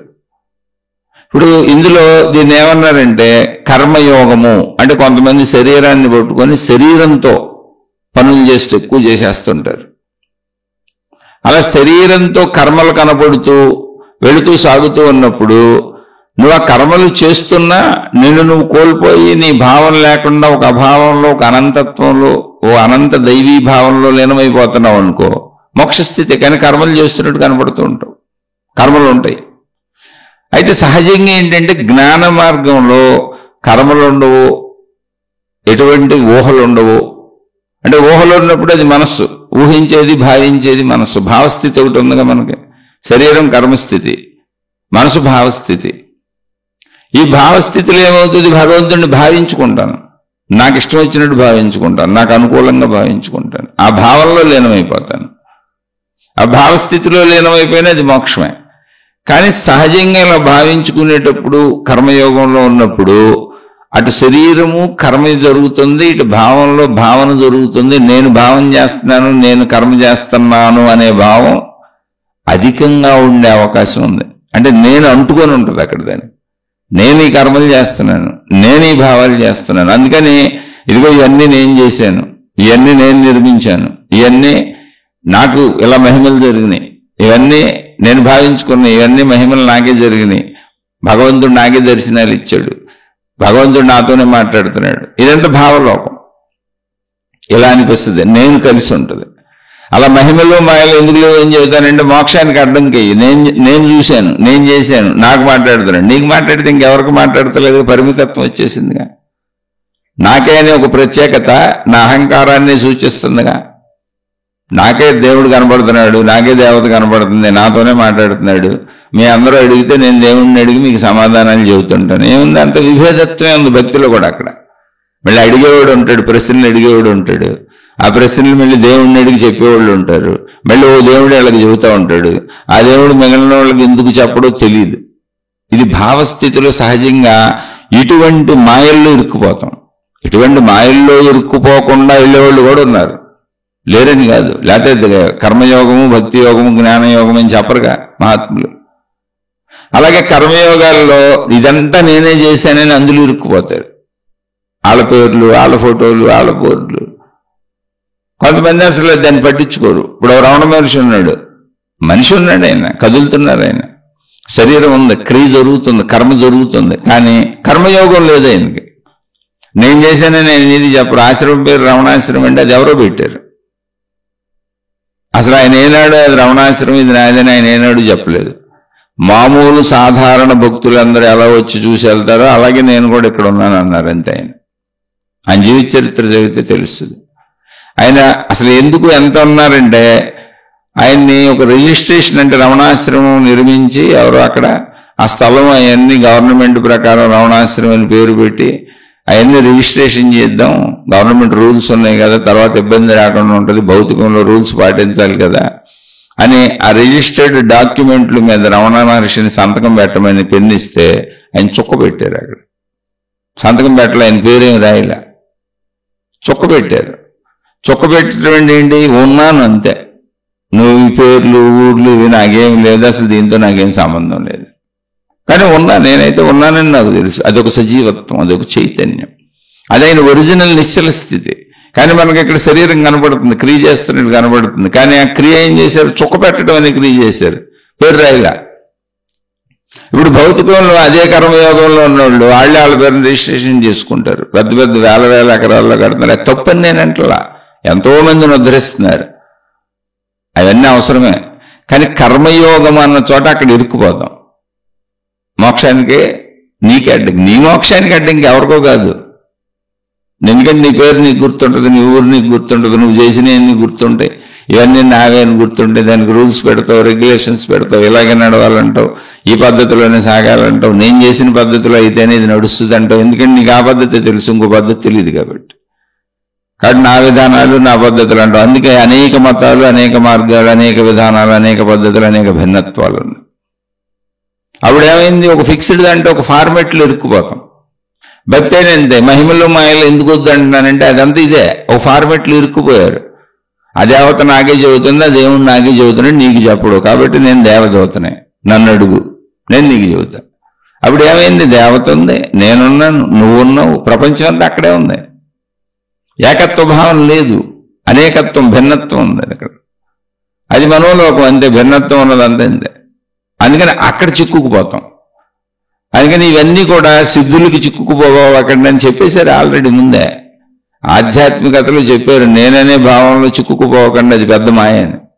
అలాగే మహిమలు, సిద్ధులు, మంత్రాలు వీటిలో చిక్కుకుపోకుండా ఇవన్నీ పెద్ద మాయ, నువ్వే పడేసుకుంటున్నావు వాళ్ళు అని. అందుకని సహజంగా ఇందులో వెళ్ళే వాళ్ళు చాలా జాగ్రత్తగా వెళ్ళాలి. జ్ఞానయోగంలోకి వచ్చేటప్పటికి ఏమవుతుందంటే అసలు కర్మయోగమైన క్రియాత్మకమైన శరీరానికి విలువే ఉండదు. ఏదో శరీరాన్ని నిలుపుకోవడానికి అవసరమైనటువంటి ఆహారం తీసుకోవటం, మలమూత్ర విసర్జనలు చేయటం అంతే తప్ప ఏమీ ఉండదు అక్కడ. ఇంకా అది దాన్ని బతుకుందంటే బతుకుంచుతారు. కాలంలో అది శిథిలమైపోయి అదే మరణించే వరకు అలా ఉంటారు. జ్ఞానయోగంలో జరిగేది అది. అలాగే జ్ఞానయోగంలో మనసు ఊహిస్తుంది, మనసు పరుగులు తీస్తుంది అని మనసును ముందే పట్టుకుంటారు. మనసు లక్షణాలను పట్టుకుంటారు, ఇది కోతని. శరీర లక్షణాలను పట్టుకుంటారు, ఇది కర్మని, కర్మపంజ, ఇది ఎప్పుడు కదులుతూనే ఉంటుంది. అందుకని శరీర కదలికల్ని తీసుకోరు, వదిలేస్తారు. అవసర కదలికలు చేసి ఇక దాన్ని పట్టించుకోరు. ఈ మనసు కదలికలు ఉండవంటే ఉంటాయి. ఈ కోతితో నాకేం పని అని జ్ఞానంలో ఉంటారు. అంటే తన మనసుని తన శరీరాన్ని కూడా తానే విభేదంగా వదిలేస్తారు. అది వదిలేసి జ్ఞానయోగంలో సర్వత్రా ఉన్నటువంటి ఒకటే శక్తి అనేది ఈజీగా ఉంటుంది. జ్ఞానయోగంలో పడిపోవటానికి ఛాన్సులు తక్కువ ఉంటాయి. భక్తి యోగంలో ఊహలు మనయే కనుక పడిపోవటానికి ఛాన్సులు ఎక్కువ ఉంటాయి. మాయలు మహిమల పేరుతో దుకాణాలు ఓపెన్ చేసేటానికి చాలా ఛాన్సులు ఉంటాయి. అలానే అందరూ ఎందుకు పడిపోతారు, ఎవరో పడరు, లేకపోతే మార్గాలు నిర్మించరుగా, కానీ పడిపోయే ఛాన్సులు ఎక్కువ ఉంటాయి. జ్ఞానంలో నాకు నేనే చెప్పుకుంటాను, నన్ను నేనే పరిశీలించుకుంటాను, నన్ను నేనే గమనించుకుంటా. జ్ఞానం ఎవరికో బోధించేది కాదు, ఎవరికో చెప్పేది కాదు. జ్ఞానం అంటే ఏంటి, నా శరీర పనితీరేంటి, నా మనసు పనితీరేంటి, నేను నన్ను పరిమితంగా ఈ శరీరానికి ఇరిగించుకోసుకొని ఈ శరీరం మాత్రమే నేను అనుకొని నన్ను నేనే బాధ పెట్టుకుంటున్నా, నాకు నేనే సుఖం అనుకుంటున్నా అని నన్ను నేనే జ్ఞానంతో చూసుకుంటాను. అందుకని జ్ఞానం ఏమవుతుంది, కర్మని అంటే శరీర భావాన్ని, శరీరం కర్మని, మనోభావాన్ని, భావస్థితుల్ని దాటి నిశ్చల స్థితిలోకి తెచ్చేస్తుంది. అన్నది ఒకటేనే తెచ్చేస్తుంది. అంటే ఇవన్నీ ఆగిపోతాయని కాదు, వాటిని అసలు పట్టించుకోదు. ఇప్పుడు మనసు అనేది కోతి ఎగురుతూ ఉంటుంది, దాంతో నాకు పని లేదంటే ఎగురు కోతితో ఏం పని ఉందో వదిలేసింది దాన్ని. అంతే వదిలేసినప్పుడు దానికి విలువ లేదు. దాన్ని పట్టుకు తిరుగుతుంటేనే ఇప్పుడు అది మనం ఈడ్చుకెళ్తుంది. మనసు కదలదనుకో, బాగా కదులుతుంది. దాన్ని పట్టుకు తిరుగుతుంటే మనం ఈడ్చుకుపోద్ది. అలాగే శరీరం కదలదా, మహాత్ముడికైనా జీవన్ముక్తుడు గుండు కొట్టుకుంటుంది, అవయవాలన్నీ పనిచేస్తాయి, అన్ని పనిచేస్తాయి, అన్ని మామూలుగానే పనిచేస్తాయి. కానీ అసలు మనసునే వదిలేసి, భావాలను వదిలేసి అదొక కోతులే అనుకుని కూర్చున్నాక ఆ కోతి ఎన్నాళ్ళు గంతులేస్తుంది, వదిలేస్తే ఆగిపోద్ది. గంతులేసి మేలకుండా కూర్చుంటుంది. దాని గంతులకు ఎప్పుడైతే శరీరాన్ని కదపట్లేదో క్రియాత్మకమైన ఆగిపోతాయి. సహజ క్రియలు, సృష్టి సహజ క్రియలు జరుగుతాయి. అంతే, గాలి పీల్చుకోవటం, దాహానికి నీళ్లు తాగటం, అంతే తప్ప ఇంకా ఇంద్రియ కోరికల ఆకర్షణలు బలీయంగా బాధించవు, బ్రతకటానికి అవసరమైనవే జరుగుతాయి. అందుకని జ్ఞానయోగంలో పడిపోయే ఛాన్సులు తక్కువ ఉంటాయి, కానీ జ్ఞానం దాకా రావడానికి చాలా కష్టంగా ఉంటుంది. కర్మయోగం ఈజీగా ఉంటుంది. ఏమండి ఇది ఊడ్చేయండి, తుడిచేయండి, మీకు పుణ్యం వస్తుంది, మీకు ఏదో వస్తుంది అంటే ఈజీది. ఎందుకంటే రోజు శరీరాన్ని కదపడం అలవాటుగా మనకి, శరీరాన్ని కదపడం అందరికీ అలవాటు. అందుకని ముందేం చేస్తారంటే ఈజీ పనులు చెప్పారు సాధనల కింద. కర్మయోగానికి సంబంధించిన దాన్ని దైవీ తత్వంలో కలిపేశారు. అలా ఏర్పడినవి ప్రార్థనాలయాలు, మతాలు, అలా ఆచార సాంప్రదాయాలు, విధానాలు, పద్ధతులు, ప్రార్థనా పద్ధతులు, అర్చనా పద్ధతులు, అనేక రకాలు ఏవైనా కర్మ, శరీరంతో కర్మ చేయటం. ఎందుకని తేలికైంది. అలా చేస్తూ చేస్తూ మనసుతో భావించుకోవడానికి ఒక ఆలంబన ఇచ్చారు అక్కడ ప్రార్థనాలయంలో. ఆలంబనగా ఒక మూర్తినో ఒక విషయాన్నో ఏదో పెట్టుకున్నారు, ఎవరి మతాన్ని పెట్టాడు. ఆలంబన భావించుకోవటానికి, ఎందుకని భావస్థితి ఉంది నాలో. అందుకని అది కూడా ఈజీగా ఉంటుంది. భావం నాకు అలవాటే కాబట్టి నేను కొత్తగా ఏం చేయక్కర్లేదు. ఇప్పుడు బయట నేను బతకడానికి ఇప్పుడు నా భార్య, నా పిల్లలు, నా ఇల్లు, నాది అని ఎలా భావించుకుంటూ మొత్తం భావంతో ఎలా జీవిస్తున్నానో అటువంటి భావాన్నే భగవంతుడు వైపు పెట్టాలన్నప్పుడు తేలిగ్గా ఉంటుంది, నాకు అలవాటు కనుక. అందుకని ఆ భావంలోంచి వచ్చేలా అవన్నీ దైవక్రియలుగా పెట్టారు. అవే సాధనలు, మొత్తం సాధనలన్నీ అయ్యాయి. ఇటు కర్మస్థితికి అంటే పనిస్థితికి, శరీర స్థితికి, అటు భావస్థితికి అంటే మనోస్థితికి ఆధారంగా ఏర్పరచబడినటువంటి ఈ సాధనలన్నీ నిశ్చల స్థితికి చేర్చాలి. నిశ్చల స్థితి అంటే ఏంటి? ఏకత్వం కాదు. ఏకత్వం ఉన్నదన్న స్పృహ కూడా ఉండదు, కానీ చెప్పుకునేటప్పుడు అది ఏకత్వం చెబుతాం, అంటే భిన్నత్వం లేదని. ఏకత్వము అర్థం అంటే తెలిసే, ఏకత్వం అంటే నేను ఉన్నానని కూడా అనిపించదు, ఉన్నానంతే. అందుకే రమణ మహర్షి చుక్క పెట్టారు. చుక్క పెట్టడం ఏంటి? ఉన్నాను. ఎలా ఉన్నావు? రమణ మహర్షిలో లేను. అయితే రమణ మహర్షి అని సంతకం పెట్టేవాళ్ళు. లేదా వెంకటరామన్ ఆయన పేరు, తల్లిదండ్రులు పెట్టిన పేరు, వెంకటరామన్లా లేను, ఆయనకు ఆ భావం లేదు, లేదా వెంకటరామన్ అని రాసేవాళ్ళు. ఇలా ఎందరో మహాత్ములు ఇలాగే జీవించారు. కోటాను కోట్ల మంది జీవన్ముక్తులైన మహాత్ములు ఇలా జీవించారు. ఆ స్థితిని ప్రతి మనిషి పొందాల్సిందే. నువ్వు ఇప్పుడు పొందుతావా, రేపు పొందుతావా, ఎల్లుండి పొందుతావా, 10 జన్మలకి పొందుతావా అనేది సృష్టి క్రమంలో జరుగుతుంది. కానీ ప్రతి మనిషి తనలో ఉన్న మూడవ స్థితిని, నిశ్చల స్థితిని తెలుసుకునే తీరుతాడు. ఎందుకని అది ఉన్న స్థితి అయినప్పుడు ఎందుకు తెలియబడదు? అది ఉన్న స్థితి అయినప్పుడు తెలుసుకోకుండా ఎలా కుదురుతుంది? అది తెలుసుకుంటేనే తన మూడవ స్థితి, తన నిశ్చల స్థితి, ఆ నిశ్చల స్థితికి ఆనంద ఆత్మస్థితి అని పేరు పెట్టారు. ఆ స్థితి తెలుసుకుంటేనే ఇక్కడ జీవితం అనేది పూర్తవుతుంది. పూర్తవటం అంటే ఏంటి? నిద్రలోకి వెళ్ళినప్పుడు ఎంత హాయిగా నిద్రపోయాం, అప్పుడేమో శరీరం లేదు, మనసు లేదు. అలాగే నిశ్చల స్థితిలోకి వెళ్ళిపోయినాక సృష్టి లేదు, ఇక జన్మలు లేవు, ఇక నేనన్న భావన లేదు, ఎరుక లేదు. మరి ఎరుక లేదు కదా, దుఃఖంగా ఉంటుందా అంటే కాదు, నిద్రలో దుఃఖం ఎక్కడ ఉంది? అలాగే ఆ స్థితిలో ఆనందంగా హాయిగా ఉంటుంది అంతే. అది సహజమైన మనస్థితే, ఎక్కడి నుంచో సాధించుకునేది కాదు, పొందేది కాదు. అందులో మాయలు మహిమలు ఏమి ఉండవు. దాన్ని అర్థం చేసుకోవటమే ఉంటుంది. అందుకని అన్నీ అవసరమే. శరీరం కర్మయోగము, మనసు భక్తి యోగము, ఇప్పుడు మాట్లాడుకుంటూ ఉపయోగిస్తున్నటువంటి బుద్ధి ఏదుందో, లేదా లోపల ఉన్నటువంటి శక్తి, ఇంటెలిజెన్స్ ఏదుందో, తెలివి ఏదుందో, అదంతా జ్ఞానయోగము. 3 కలిసే ఉన్నాయి, 3 అక్కడే ఉన్నాయి. ఆ నిశ్చల స్థితి దాకా చేరడానికి ఇవన్నీ ఉపయోగపడతాయి. ఎలా ఉపయోగపడతాయని ఒక్క నామస్మరణ అడగక్కర్ల. మీరు మిమ్మల్ని మర్చిపోయి ఏది చేసి అందులో లీనమైపోయినా, లీనం అవ్వగలిగినా, మీ ఎరుక మీకు మర్చిపోయేంత వరకు, లేదా మీ కోరికలు మీ అవసరాలతో చేసినప్పుడు కుదరదు. అది మీ ఎరుకతో చేసిన కుదరదు, మీ అహంకారంతో చేసిన కుదరదు, మీ గుర్తింపుతో చేసిన కుదరదు. మీరు మిమ్మల్ని మర్చిపోయేంత, దానిలో లీనమైపోయేంత చేసినప్పుడు మోక్షానికి అన్ని దారి తెస్తాయి. లేకపోతే మహాత్ములు అవన్నీ ఎందుకు ఏర్పాటు చేస్తారు? ఇక్కడ మనోలక్షణానికి సంబంధించినటువంటి ఒక చిన్న కథని చెప్పుకొని ఈ శీర్షికను ముగించుకుందాం. మనోలక్షణం అంటే ఏంటంటే మనకుండేదే. పాపం ఒక అతను చాలా పేదతనం, ఏదో చిన్న పొలం ఉంది, ఆ పొలంలో ఏదో పని చేసుకొని బతుకుతూ ఉంటాడు. ఎప్పటికీ డబ్బు సరిపోదు, అసంతృప్తిగా ఉంటాడు. అసంతృప్తిగా ఉంటే ఎప్పుడు భగవంతుడిని తిట్టుకుంటూ ఉంటాడు. ఎందుకనంటే ఆ ఊర్లో పెద్ద పెద్ద జమీందారులు ఉన్నారు, ధనవంతులు ఉన్నారు, ఎంతో మంది గొప్ప గొప్పలు తెలుసు.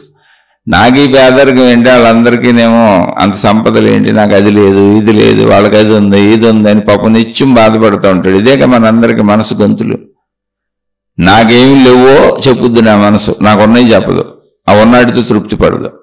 ఎదుటి వాళ్ళకి ఏమున్నాయో చెప్పుద్ది, అవి చూపించి అవి మనకు లేవు అని ఏడిపిస్తుంది. తృప్తి అయితే కలిగించదు. ఇది మన మనసుకు మనం ఇచ్చిన ట్రైనింగ్, దాని ప్రాబ్లం కాదు, మనకు ట్రైనింగ్. అది ఉన్నదానికి విలువ ఉండదు, ఇంట్లో ఉన్న మనుషులకైనా విలువ ఉండదు, ఇంట్లో మనకు దొరికిన దేనికైనా విలువ ఉండదు. అందుకే ఒక సామెత కూడా వచ్చింది, అందని ద్రాక్ష పళ్ళు పొల్లన అని. ఏదో అందలేదు పొల్లన అనుకొని పోయిందంట. అదేమో ఈ అందని ద్రాక్ష పళ్ళు పొల్లన అనేది ఏంటి, బాగోలే అనుకొని వెళ్ళిపోయింది. అది మనకు అలాగా దాన్ని ఎంటపడి కావాలి కావాలని పరుగులు పెడతాం. మనకున్న వాటికి విలువేమో, పొందిన వాటికి విలువేమో, ఇప్పుడు జీవిస్తున్న దానికి విలువేమో, మన చుట్టూ ఉన్న వాళ్ళకి విలువేమో, లేని అయ్యో వాటిని గౌరవించి అబ్బబ్బబ్బో సెలబ్రిటీలు వెనకబడతాం, ఎవరు వెనకబడతాం, వాళ్ళు గొప్పోళ్ళు అంటాం, వీళ్ళు గొప్పోళ్ళు అంటాం, లేని వస్తువులు కావాలంటాం, నిత్యం ఎవరికేమున్నాయో తెలుసుకొని దుఃఖపడతా ఉంటాం. ఇది మనం చేసుకుంది మనసు లక్షణం. అలాగే పాపం ఇతను కూడా బాధపడుతున్నాడు కథలో, ఈ రైతు కూడా.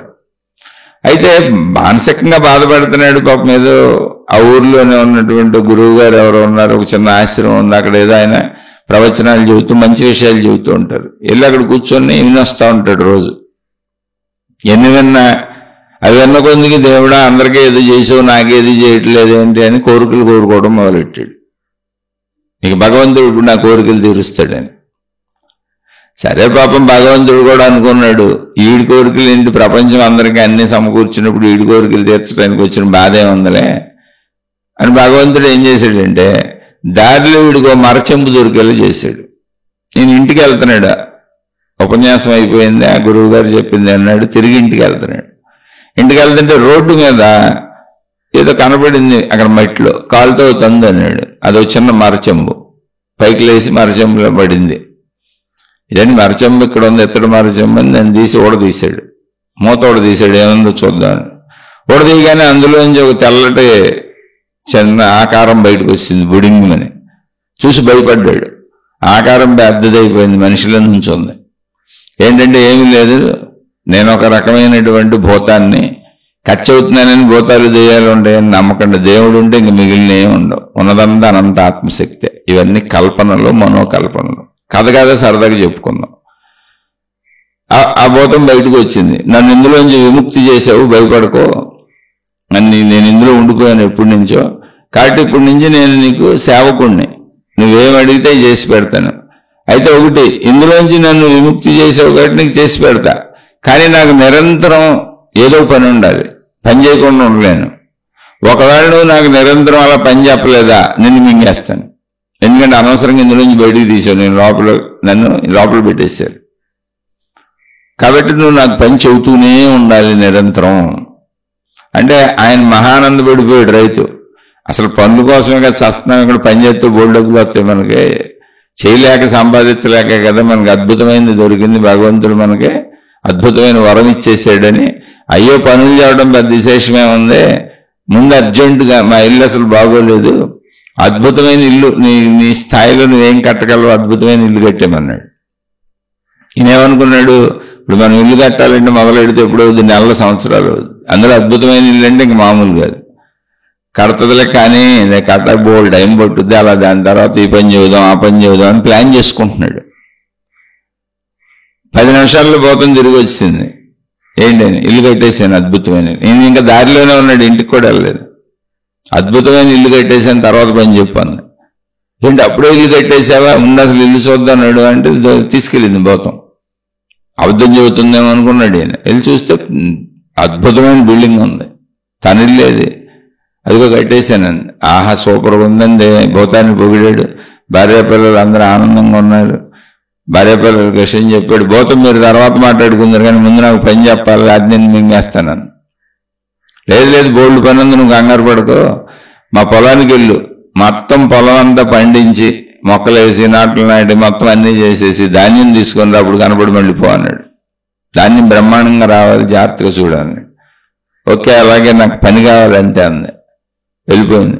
అనుకున్నాడు, మనం పంటలు అయితే ఎప్పుడు వస్తాయి, 6 నెలలకో వస్తాయి పంటలు, ఇది ఎప్పుడు ఎక్కడ వస్తుందిలే, ఇలా హాయిగా ఉండొచ్చు మనం అనుకున్నాడు. తెర చూస్తే ఏమైంది, 1/2 గంటలో పోతం తిరిగి వచ్చేసింది, బస్తాలు వేసుకొచ్చేసింది. బస్తాలన్నీ అక్కడ పడేసింది, ధాన్యం బస్తాలు. ఏంటని, నేను పోతాను కదా, నా దగ్గర అన్ని రకాల శక్తులు ఉంటాయి, మీలాగా పండిస్తానండి నేను, అన్నీ అయిపోయినాయి, పంట వేసేసాను, పండేసింది, అన్నీ జరిపేశాను, ఎదుగో ధాన్యం తెచ్చాను, అక్కడికి వచ్చాను, మళ్ళీ పని చెప్పాను. ఇది అసలు బుర్ర పాడైపోయింది. నువ్వు తొందరగా పని చెప్పకపోతే నేను మింగేస్తాను. ఇక ఆలోచించాడు. ఇప్పుడు తనకు పనులేమో కనబడతాడు అక్కడ, ఎందుకంటే ఒక చిన్న రైతు, ఇవే చాలా ఎక్కువగా కనబడుతున్నాయి. సరే ఒక పని చేస్తాడు, మా ఊళ్ళో ఉన్న అందరు పొలాలు పండించి ఎవరింట్లో వాళ్ళకి ధాన్యాలు వేసి వచ్చిపోమన్నాడు. ముందు దీనికి పని చెప్పాలి, లేకపోతే ఇది మింగేస్తుంది. అది వెళ్ళిపోయింది. మొత్తం ఊళ్ళో ఉన్న పొలాలన్నీ పండించాలిగా, బోల్ టైం పట్టుద్దిలే అనుకున్నాడు. అదొక గంటలో తిరిగి వచ్చింది. మొత్తం పండించడం అయిపోయింది, ఎవరిళ్ళలో వాళ్ళకి ధాన్యాలు వేసేసాను, ఇప్పుడు పని చెప్పాను. ఓరి నాయన ఇదేంట్రా, నీకు భయం మొదలైంది దీనికి, ఇదేంటి ఇప్పుడు తినేస్తుందని, అన్ని 10 నిమిషాలు 1/2 గంటలో చేసేస్తుందని. ఓ పని చేస్తాడు, మా ఊరికి రోడ్లు బాగోవు, మా ఊరు నుంచి సిటీ వరకు బ్రహ్మాండమైన రోడ్లు వేసే ప్రజలు ఇబ్బంది పడుతున్నారని చెప్పాడు. ఓకే అని వెళ్ళిపోయింది. ఇది ఎప్పుడు వస్తుందో చూద్దాం అనుకున్నాడు. వీడికి భయం మొదలైంది, ఇది ఎంతసేపు రోడ్లేసి వచ్చేస్తుంది, ఇప్పుడు చాలా డేంజర్ అని, దీనికి సొల్యూషన్ ఏంటో తెలియట్లేదు, ఇప్పుడు నేను మింగేసిందంటే చాలా ఇబ్బంది పడతానని, ఎలా అయినా దీని నుంచి తప్పించుకోవాలని చెప్పి గురువు గారి దగ్గరికి పరిగెత్తాడు, ఆశ్రమానికి పరిగెత్తాడు.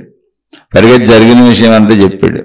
చెప్పి ఇప్పుడు అది మింగేస్తుంది, నన్ను రోడ్లు ఎత్తానికి వెళ్ళింది, వచ్చేస్తుంది, ఏం చేయాలి నేనని అడిగాడు. అంటే అప్పుడు గురువు గారు నవ్వి, ఏం కంగారు పడుకో, దానికి గురువుగారి మాటని ఆయన ఏం చెబితే చేయమని చెప్పు, నేను చూసుకుంటాను దాని సంగతే, ఇంకా నువ్వు వదిలేసే దాన్ని, నా మాట చెప్పు చాలు, నాకు దాన్ని తగిలిచ్చు, నువ్వు వదిలేసే అన్నాడు. అలాగేనండి అన్నాడు. టప్పని ఏం ప్రత్యక్షమైంది, రోడ్లన్నీ వేసేసాను, ఇప్పుడేం నెక్స్ట్ ఏం చేయాలి, తొందరగా పని చెప్పు, లేదా నేను మింగేస్తాను. అంటే నువ్వు మా గురువు గారు చెప్తారు పనులకి, ఇంక నుంచి నువ్వు ఆయన నీ యజమాని, ఆయన చెప్పిన పనులన్నీ చేయాలి అని ఈయన చెప్పేశాడు. ఆయన చెప్పిన పనులన్నీ చెయ్యాలి అంటే గురువు గారిని చూసి నమస్కారం పెట్టి పనులు చెప్పండి అంది. గురువు గారు కూడా చిరునవ్వు, రా పని చెబుతాను అన్నాడు. ఈ రైతు కూడా ఆశ్చర్యంగా చూస్తున్నాడు, గురువు గారు ఏం పని చెబుతారు, అబ్బా ఇప్పుడు గురువు గారిని మింగేస్తుంది, ఇది ఎన్ని పనులు ఏం చెబుతాడు ఆయన, అది క్షణాల్లో చేసేస్తుందని నేను అంటే. గురువు గారు ఆశ్రమంలోంచి బయటకు వచ్చి ఎదురుగా పొలాల్లో పెద్ద తాడి చెట్టు ఒకటి కనపడుతుంది. తాడి చెట్టు చూసావా అన్నాడు. చూశానంది అబోతం. నువ్వు ఆ తాడి చెట్టు కింద నుంచి పైకి ఎక్కు, పైనుంచి కిందకి దిగు, మళ్ళీ కింద నుంచి పైకి ఎక్కు, పైనుంచి కిందకు దిగు, నేను చెప్పే వరకు ఎక్కి దిగుతూ ఉండు అన్నాడు. తర్వాత పని చెబుతా నీకు, నాకు ఒకవేళ అవసరం అయితే ఏదన్నా పని చెబుతా, మళ్ళీ నేను చెప్పే వరకు ఎక్కి దిగటం ఇదే నీ పని, ఎక్కటం దిగటం నుంచి మళ్ళీ ఎక్కటం, ఇంతే పని. మన నిశ్వాసలాగా ఊపిరి పీల్చి వదిలినట్టుగా అలా ఎక్కువ దిగు అన్నాడు. అది ఆనందంగా వెళ్ళిపోయింది, దిగుతుంది. ఇది కథ. కానీ ఇందులో గురువు ఏం చేశాడు, దానికి ఒక ఆలంబన ఇచ్చాడు. పని కావాలి కదా దానికి, ఆయన ఏం దాన్ని వాడుకుందాం అనుకోలే, దాని నుంచి లాభం ఆశించలా, ఆయన ఏం కోరుకోలే, దానికి పని కావాలంతే, దాని లక్షణం పని చేయటం, కదలటం. అందుకని ఎక్కువ అన్నాడు. దిగుతుంది, దానికి ఆనందంగానే ఉంది, గురువు గారికి ఇబ్బంది లేదు. అలా ఎన్ని లక్షల కోట్ల సంవత్సరాలైనా దిగుతూనే ఉంటుంది అది. ఇంకందుకే దాంతో ఇబ్బంది ఉంది. అలా దిగుతుంది అంటే లక్షల సంవత్సరాల చెట్టు ఉంటుందా, ఇలా లెక్కే బాగండి. ఆ చెట్టు ఉండిపోతే ఇంకో చెట్టు దిగుతుంది. దిగటం నేర్పారు కానీ ఇది కథల విషయాన్ని, అది మనోలక్షణం. ఇది తెలిసినటువంటి మహానుభావులు, మనబోటోళ్ళు. ఇప్పుడు రైతు ఏం చేశాడు, రైతు మనబోటోడు, కోరికలు తీర్చుకుందాం అనుకున్నాడు. ఇల్లు కావాలి, డబ్బులు కావాలి, సంపదలు కావాలి, అవి కావాలి, పంచేంద్రియ కోరికలు నిరంతరం తీర్చుకుందాం అనుకుంటున్నాడు. ఎన్ని తీర్చుకున్నా దానికి తృప్తి లేదు, మళ్ళీ ఇంకోటి వచ్చి ఇంకో కోరిక చెప్పుద్ది, అంటే ఇంకో పని అడుగుద్ది. ఏది నువ్వు ఎన్ని చెయ్యి, ఇంకోటి అడుగుద్ది, ఇంకోటి కావాలి దానికి. ఇప్పుడు మనం కోరుకుని పొందొచ్చు, మళ్ళీ ఇంకోటి దానితో తృప్తి చేరదు, దానికి ఇంకోటి అడుగుద్ది. అంటే అది మనసు యొక్క లక్షణం. ఆ లక్షణాన్ని ఈ కథలో చూపించారు. నువ్వు ఎన్ని చెయ్యి, ఎన్నిసార్లు తిను, ఎన్ని చూడు, ఎన్ని తాగు, ఎన్ని విను, మళ్ళీ అది అడుగుతానే ఉంటుంది, దానికి అంతు లేదు. అందుకని ఆధ్యాత్మికతలో దానికి సాధనలను అందించారు. అఖండ నామ సంకీర్తన కానీ నామస్మరణ కానీ జపాలు కానీ సాధనా విధానాలన్నీ ఏంటి, అందులో కోరికేం లేదు, నీకు వచ్చేది లేదు, నీకు పోయేది లేదు, ఊరిని అనుకుంటా కూర్చుంటావు, మనసు దాన్ని పట్టుకొని అలా అనుకుంటా ఉంటుంది అంతే. ఇప్పుడు ఇక మనసుకు సుఖం లేదు, దుఃఖం లేదు. ఎందుకని మనసుకు సుఖ దుఃఖాలు ఎప్పుడు ఉన్నాయి, కోరికలు ఉంటూ ఉన్నాయి. అక్కడ పదార్థం ఉంటూ ఉంది, ఫలం ఉంటూ ఉంది. ఫలం లేదు, నామం జపిస్తూ కూర్చున్నావు, వచ్చేది లేదు, పోయేది లేదు. మనసుకి ఏమైంది, ఎక్కి దిగటం అయింది. ఒకవేళ ఫలం ఉంటే ఆ నామస్మరణ వలన భౌతికమైనటువంటి ఎటువంటి ఫలాపేక్ష లాభం లేకుండా నువ్వు అది చేస్తే నిశ్చల స్థితికి వెళ్ళిపోతుంది. ఎందుకని ఫలాశక్తి లేదు. ఇప్పుడు భౌతికం ఉంది, చెట్టు దిగుతుంది అంతే. ఎక్కడం దిగటం దాని లక్షణం, క్రియ అంతే. అందులో లాభ నష్టాలు ఏమి లేవు. అప్పుడు అది నిశ్చల స్థితి, దిగుతున్నా నిశ్చలత్వంలో. ఎందుకని సుఖం లేదు, దుఃఖం లేదు, కానీ కదులుతుంది. అలా జీవన్ముక్తులైన వాళ్ళు లేదా మంచి వాళ్ళు, ఎవరైనా సాధకులు ఫలాపేక్ష లేకుండా పనులు చేస్తున్నప్పుడు దిగుతున్నట్టే ఫలాపేక్ష దుఃఖాన్ని కలిగిస్తుంది. నేను అనుకున్నంత దొరికింది, అనుకున్న దానికంటే ఎక్కువ వచ్చింది, సుఖం అనే భావం వస్తుంది. నేను అనుకున్నంత దొరకలేదు, నేను అనుకున్న దానికంటే తక్కువ వచ్చింది, లేదా అసలు రాలేదు, లేదా వచ్చింది పోయింది అన్నప్పుడు దుఃఖం వస్తుంది. లేదా వచ్చింది పోతదేమో, దాచుకోవాలి దీన్ని అని భయం వస్తుంది. దుఃఖం వస్తుంది, భయం వస్తుంది. అంటే రక్షించుకోవాలన్న భయం పోకుండా పొందాలన్న తాపత్రయం, ఆశ కలుగుద్ది. సుఖం వస్తుంది, దుఃఖం వస్తుంది, భయం వస్తుంది. ఇలా ఇక అనేక భావాలు వచ్చేస్తాయి ఎప్పుడు ఫలాపేక్షతో చేసినప్పుడు. అందుకని దైవీపరమైనటువంటి మతపరమైనటువంటి విధానాలన్నింటిలో ఎప్పుడైతే ఫలాపేక్ష రహితంగా ఆ ప్రార్థనలు అవి చేస్తావో అవన్నీ నిన్ను మోక్షానికి తీసుకెళ్తాయి. ఫలాపేక్ష లేకపోవడమే మోక్షం. ఎందుకని సుఖం ఏదో పొందానన్న భావన, దుఃఖం ఏదో పోగొట్టుకున్నానన్న భావన, భయం పొందింది పోగొట్టుకుంటానేమో అన్న భావన, ఉన్నది పోద్దేమో అన్న భావన, భయం, సుఖం, భయం, దుఃఖం ఇవి జరుగుతూ ఉంటావు. అదే జీవితం.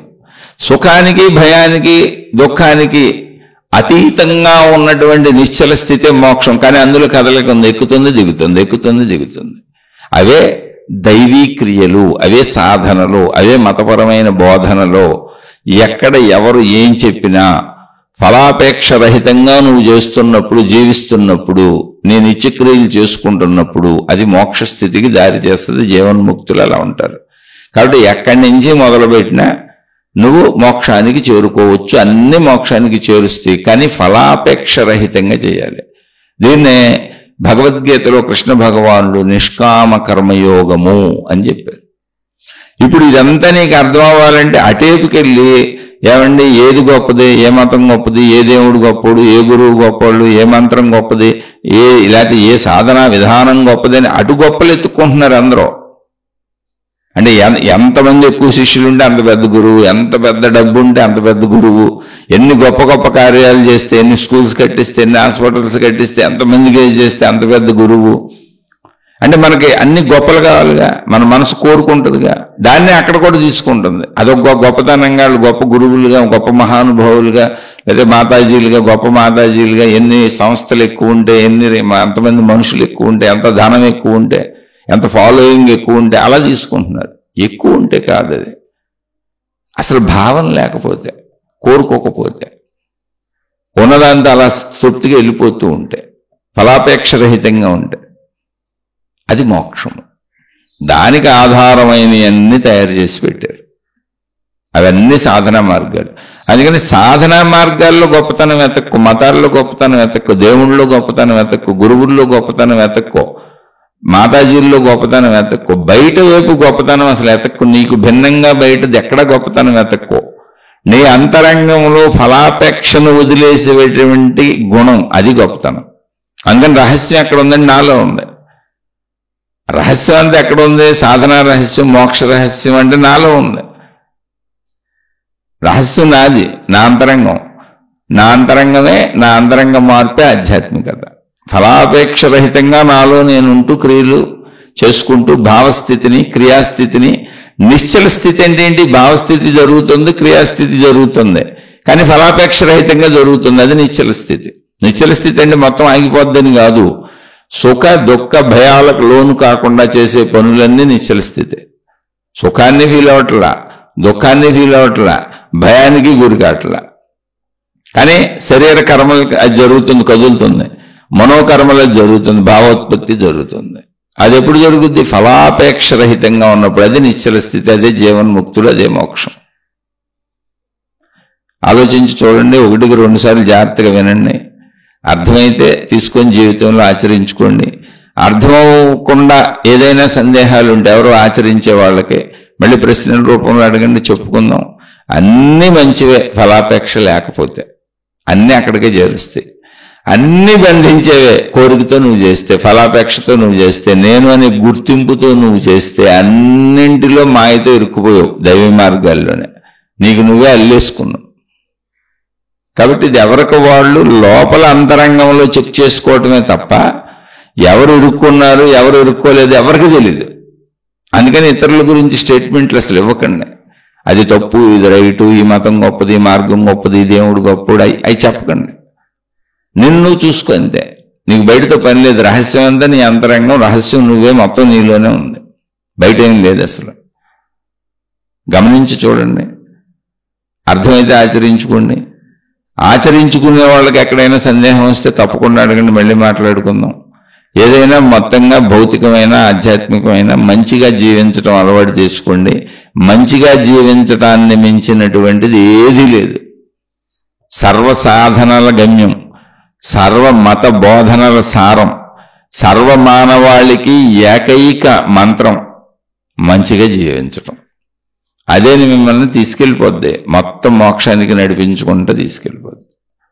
ట్రై చేసి చూడండి. శుభమస్తు. మీకు మీ కుటుంబ సభ్యులకు మేలు చేకూరుగాక. మరొక కొత్త శీర్షికతో కలుసుకుందాం.